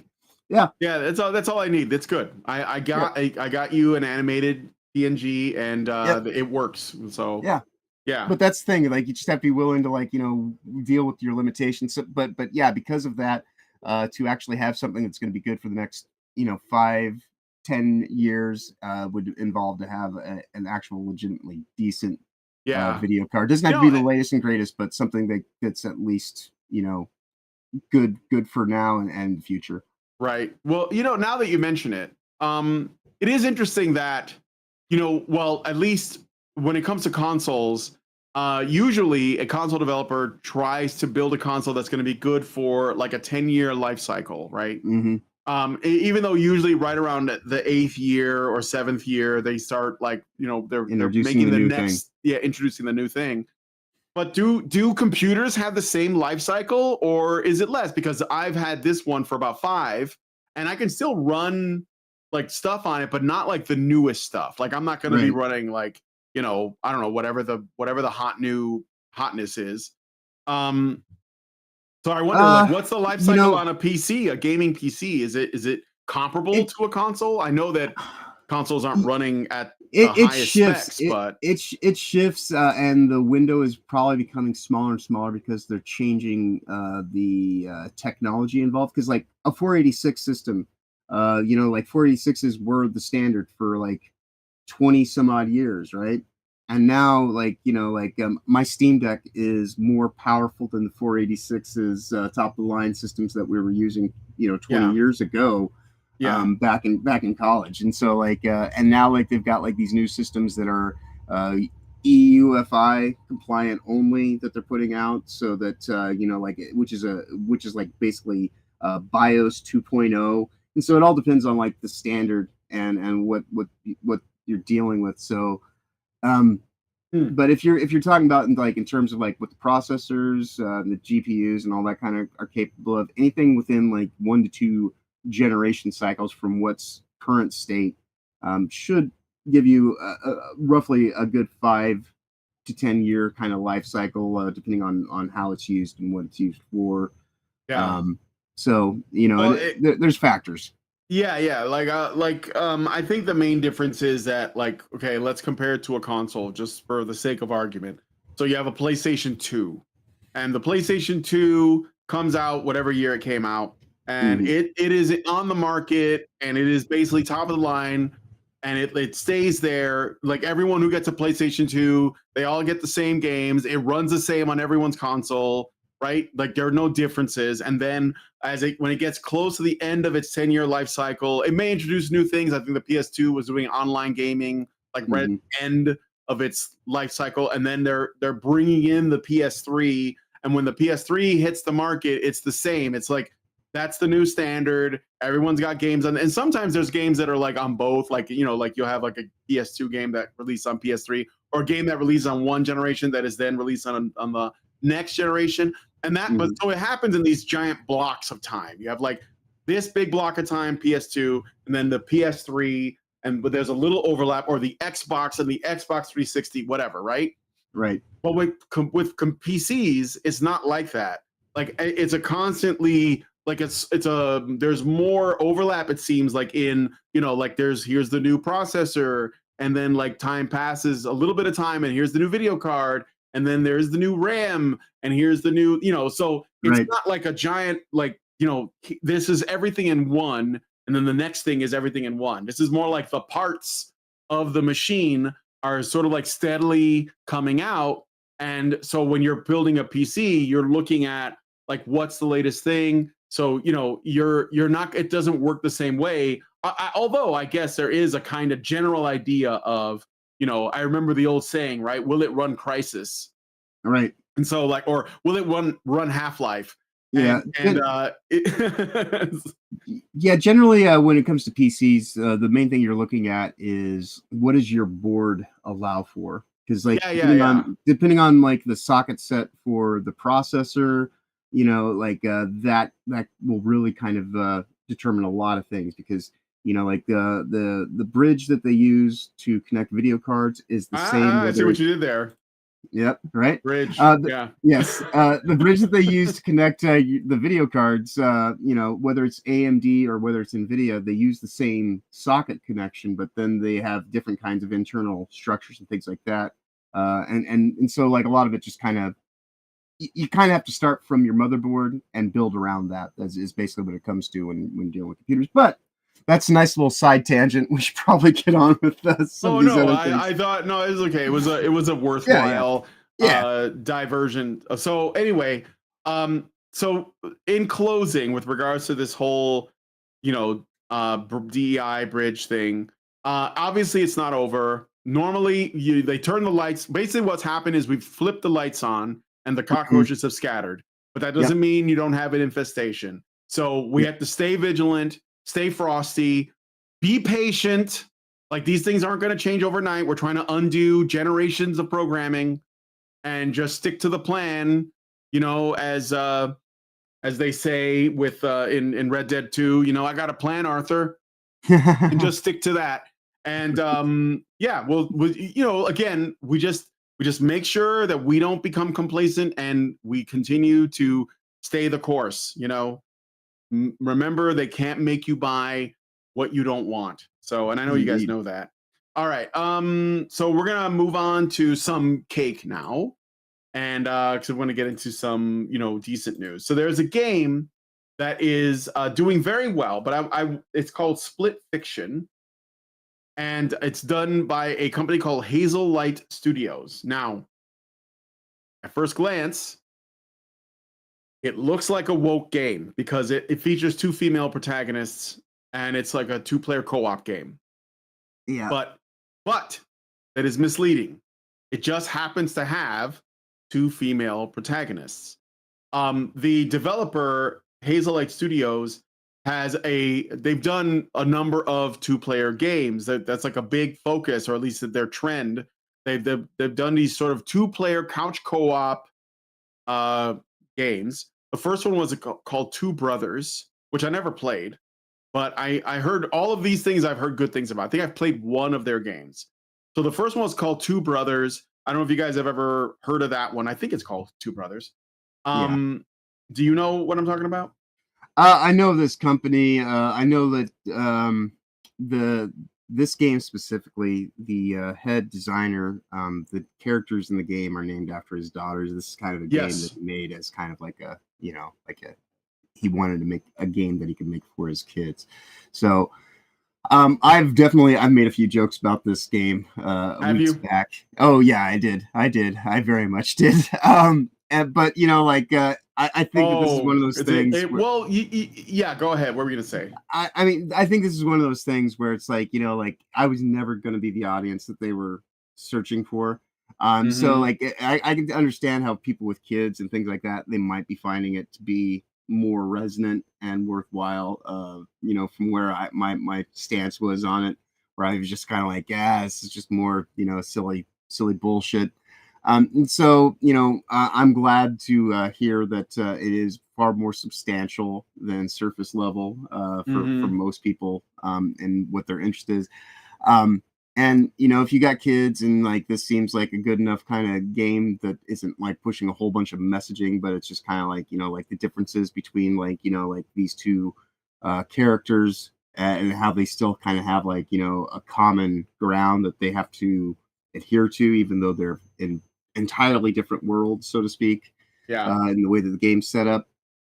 Like, there's probably something good in that, and so it's important, to not necessarily like try to like destroy everything that you don't necessarily agree with. Like you can actually look at it and be like, all right, well, this isn't made for me, clearly, but I can be forgiving enough to just kind of be like, well, it can exist and it can kind of be successful or fail on its own merits.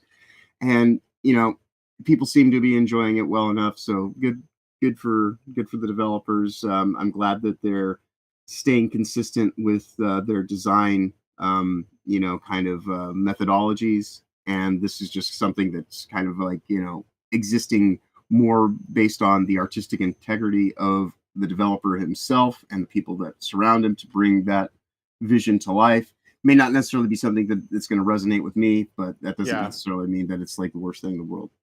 Yeah. So I love couch co-op games, and because I grew up with them. I think one of the first arcade games that I got really excited about was actually the original Mario Brothers. If you guys remember the original, not Super Mario Brothers, Mario Brothers. It was like right. You were, in a room. You were, in a room with two pipes, and the enemies would come out, and you had to like hit them from underneath, make them turn over, and then go up and kick them off the platform. And that's where the first Koopa Troopas showed up, but they weren't called Koopa Troopers back then. They were called Shell Creepers. And then there were these crabs, and you'd hit them, and they get angry, and they move really fast. And then there were these like hopping like bugs. And it was two players. You could play Mario and Luigi. It was the first game that introduced Luigi, if I remember correctly. Yeah, I think it was still being called Jumpman during the first iteration of that. I think on the arcade cabinet it said Mario and Luigi, but I might be wrong about that. But anyway, I've always liked that. And this developer, Hazelight Studios, they've done a series of games. He was Jumpman when he was just in Donkey Kong. Yeah, in Donkey Kong. That's right.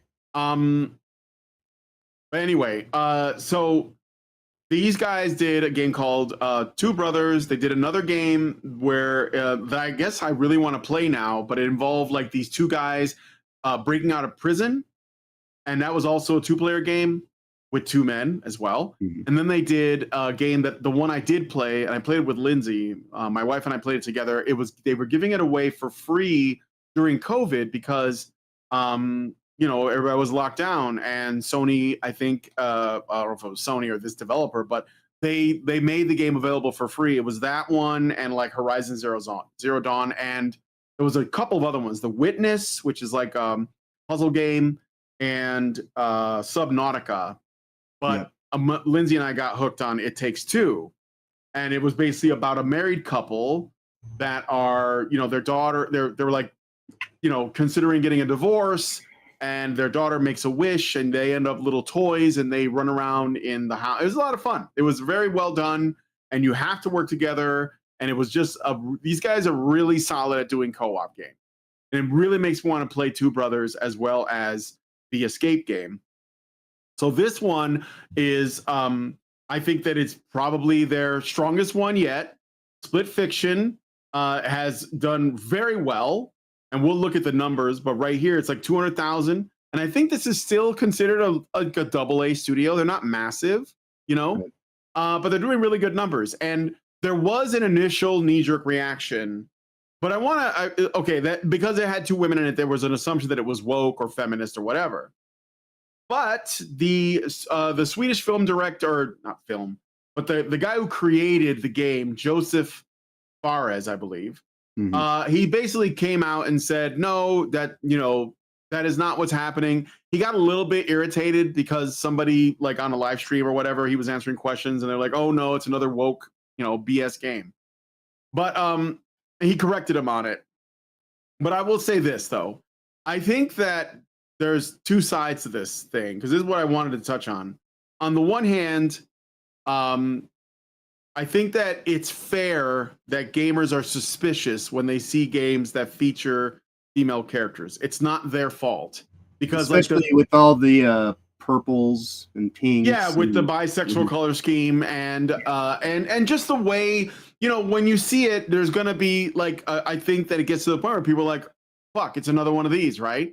Right. So it's understandable because they've been burned so much and they've had the landscape is just like estrogen everywhere, that Mhm. when someone tries to make a decent game and it just happens to have women in it, that they're going to have a reaction. There's going to be some blowback. And so I think it's important for people to understand that that is not completely irrational.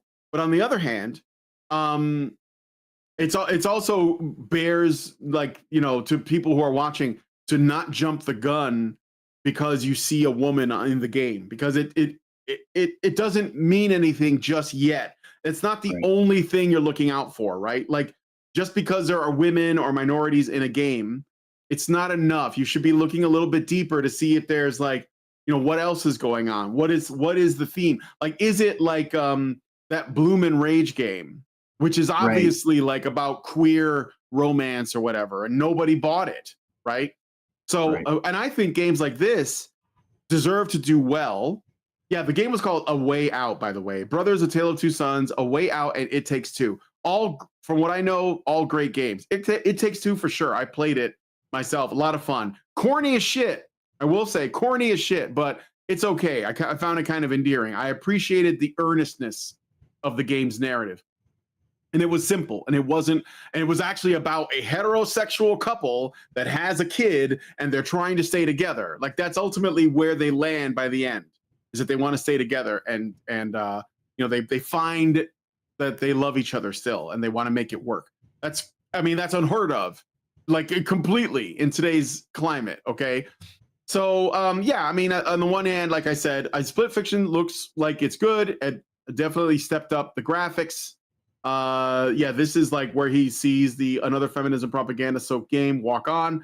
This is like, you don't want to jump the gun on that, because you're going to, in a way, it's ammunition for our opponents, because they get to say, see, these people, they're against any game that has women in it, right? Or any game that has minorities in it, and that's just not true. So we have to be careful about that. From what we'll look at the trailer for this a little bit later, maybe like after the story, but I wanted to share that right off the bat. Just again, on the one hand, I understand, like, I get it.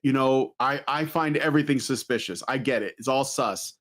On the other hand, we should be, like, let's take a wait and see approach and confirm. What is it? Trust but verify, as it is said. Right. So, Well, I mean, I would say that at this point in time, and it should always be this way, is that these companies have to prove themselves to the customer, Yes. and so if they can actually weather the storm of the criticism that at this point in time I think is legitimate and valid and shouldn't be unexpected from their end, like, it's like, well, like, and if they can actually speak to that in legitimate terms and kind of state their case and then actually show the evidence, then good things will come from it, such as happening like what's happening with this right now. That's why it's like, it's good to keep your head on a swivel, be willing to actually learn from the context of the situation rather than just try to reinforce a pre-existing bias, because then you're just ultimately, like, you're not actually going through and experiencing anything. You're just kind of stuck in your programming, and that can work negatively, like, on all ends of the spectrum, and so, like, there might actually be something worthwhile here, that if you just decide that you're so black-pilled towards these things or whatever, and you want to remain ignorant to it, then there might actually be, like, legitimate artwork that's being made with time and integrity involved and like, like actual thoughts behind it. Yeah. You know, and even still, even like I said, still not going to be anything that probably resonates with me, but that doesn't mean that I'm going to like, sit here and just kind of rail on it because, I made a few funny jokes a month ago and, and to be proven wrong, I have no problem sitting here saying, well, all right, well, I guess, but it's more than I expected it to be, but Yeah. doesn't mean this doesn't mean that I feel bad about like the jokes that I had made. Right. No, for sure. And I mean, again, I get it. Like, it looks like there's definitely like, oh shit, and I get it. But yeah, the guy seems all right. He even said, look, I made like 3 games that have men in it. 2 of them were only men. So now I'm making one with girls. And so it's like, all right, that's fine. But yeah, anyway, when you understand that he did it because he has daughters. Yeah, he has daughters. So yeah, like, I know. Okay, all right. I kind of get what this is all about. And you want to make a game for your kids, So anyway, yeah, Split Fiction. Let's take a look at the trailer for it, because now that I know the story, I'm actually kind of interested in this. So here we go. This is the gameplay trailer, by the way.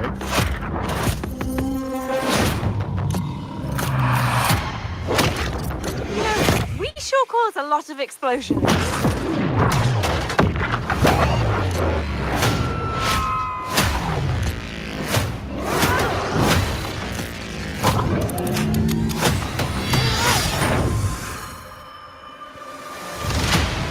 Okay, you better get ready, because I'm about to show you Hazelight's next co-op adventure called Split Fiction. And let me tell you this, get ready for a ride. You play as Mio and Zoe, 2 aspiring writers that hope to get published by a new tech company that can simulate their stories to life. I can't do this. Please, calm down. It's time. You can't shut. No! Accidentally, they end up in the same simulation. What are you doing in my story? Something bad is going on here. And there, they find out that their stories are about to get stolen. No one escapes my simulation.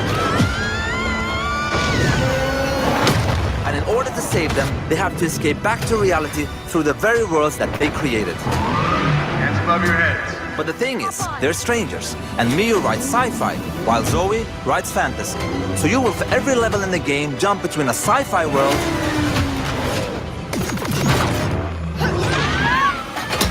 and a fantasy world.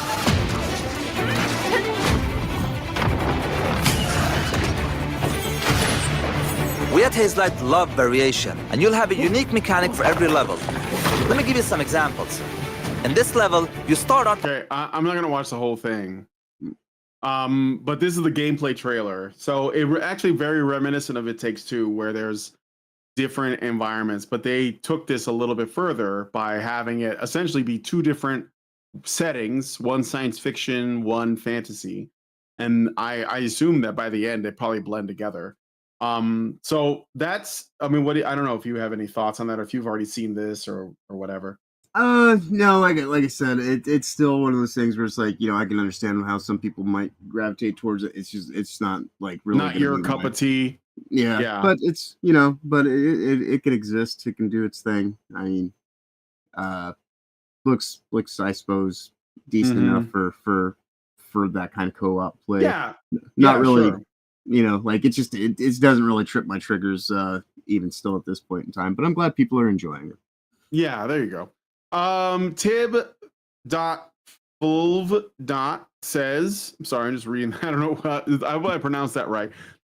Says apparently they have moved on from using Bridge now too. Someone must have noticed the rebrand did not take, though I don't know what the new name is. Well, we'll just be on the lookout. I'm sure. Yeah, they are calling it TIG at GDC this year. Thriving in Games Group.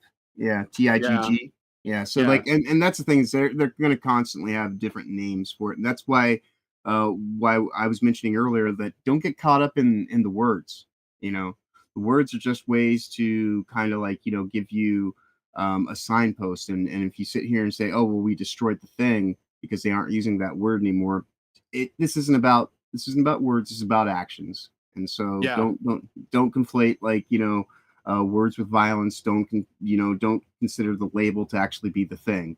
The label, you can pull off a label and put on a new one very easily and change that all the time. So like the main thing is just keeping an eye out for what is happening and why it's happening, and what they call it is just, you know, it's kind of like the Bilderbergs. That's not even like a name of anything. That's the name of a hotel that they stayed at when they were doing like, you know, like some big kind of Axios / Davos function, you know. It's so yeah, like the names are irrelevant. It's the it's the actions that are taking place there. It's the policies. It's their mission. Just be on the lookout for that. All right. So let's look at another one. This is the game I was talking about that I interviewed the developer for, Burning Sword Death Sun. Unfortunately, the when I did the interview, there was no audio, so this will like probably look a little bit nicer. I don't know if I showed this one off already, defeated you, remember? Do you really think this time the result will be different? All in-game graphics, by the way. And it's a very So small he is team the of, like, last 24 leader of the people, Crimson Dust Demon sect, who they're from disappeared 5 Thailand. years ago. So this looks Chinese, but it's not. Zhang Iicon. That devil sect. They're renowned for their heretical and ruthless ways. Everything ends here. Right here. Right now! Now perish! I've trained year after year for this day! Your sword can't even scratch me! Your emotions will put all of us at risk. I can't let you ruin my plan! My training is brutal as hell. Are you sure about that? So that's Burning Sword Death Sun. Nice. So, do you have any? Oh, yeah, we're almost done here. Oh, yeah, cool. I was gonna say we're getting close to the end of. Yeah, I know that voice. Yeah, I bet. Yeah, they got some good voice actors. Like I said, small team, 24 people, small developer. They're called Nomad. I believe it's called Nomadic Studios, if I remember correctly. And yeah, you can go. There's a demo available on Steam right now if you want to check it out. And they're going to be doing an update to the demo, so it's like in an like a pre-alpha build right now. So they're going to be putting out a real demo later this month. That's what the guy announced. So hopefully, you know, it'll be even better. But all right, so we did. Oh, somebody said Orbo's Exodus. You want me to look that up really quick? Okay, fine. Let's see. I'm almost out of time here, so if you want some, if you have some like requests, get them in really quick. Orbo's Exodus demo trailer. See, just take a look at this.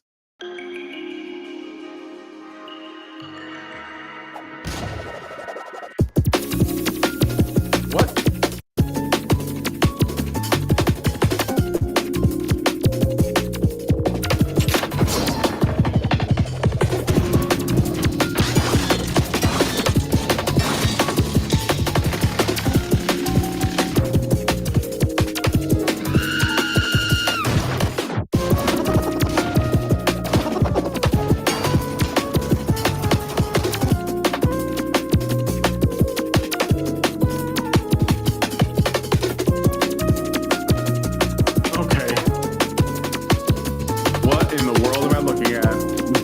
Indeed.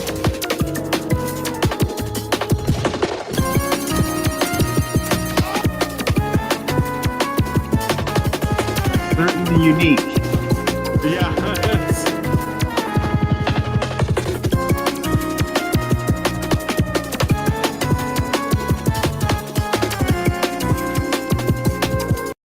All right. Yeah, that's kind of weird, but definitely.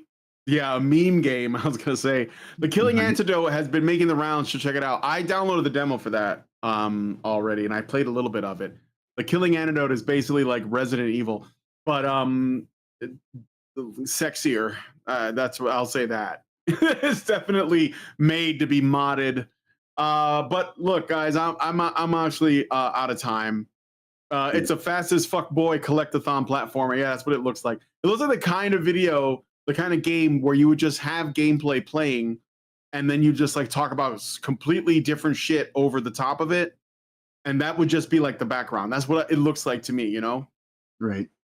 Anyway, so I'm going to wrap it up there, guys. Thank you for coming on the show. Thank you, John, for joining me and, you know, like just sort of like helping me out with going through this spaghetti. Yeah, oh yeah, dude. I love having these conversations with you because you actually are willing to get into the more nitty-gritty details. This is actually one of my favorite shows that I do throughout the week. Oh, well, thank you. Yeah, yeah. I mean, like, people can always find me, obviously, doing stuff on reality-based or Will of the Fans. And, of course, I work with Toasty now as well. But, like, those shows are a little bit more like there's always more people involved, so you don't really necessarily have the time to have like the level of conversations that we get to have. So this is definitely and I like the fact that when we do these at the end of the week, it's kind of like we actually have time to kind of look at things a little bit more clearly rather than just at the surface level. We can kind of get deeper into it. So it's always a great time having these conversations on Saturdays. Yeah, for sure. Well, thank you for joining me, and shout out to everybody that's watching on YouTube and Rumble. I see there's like 9 people on Rumble, man. That's awesome. Thank you. Yeah. And I hope that you consider subscribing to the channel. But anyway, with all that said, we're going to end the show there. I want to get your thoughts about everything in the comments section. So please share those with us. And we'll see you guys very soon. Like, share, subscribe, and all of that good stuff. And we'll talk to you guys in the next video. Long live Vivian. Safe travels ahead. With the glass ceiling broken, all the oppressed groups shall prosper, especially the most oppressed group of all, gamers. I want people in the industry to be a little bit louder about people being mean to other people, and maybe say it's not a good thing. Yeah. Maybe say we don't want you around if you're going to be a cunt. Yeah. And hateful. And that the games industry is diverse naturally. Not because anyone's making them be diverse. Because the world is diverse, you stupid motherfucker. And if you have a problem with that, come fight me. Physically. Bitch. Has anyone taken you up on that yet? No, because they're all pussies. Yep. Down here, salt is a way of life. Obviously, the environment down here is all salt. The ceiling's salt, the floor is salt, the walls are salt, and to an extent, the air is salt. And you breathe that in, and you can constantly taste the salt.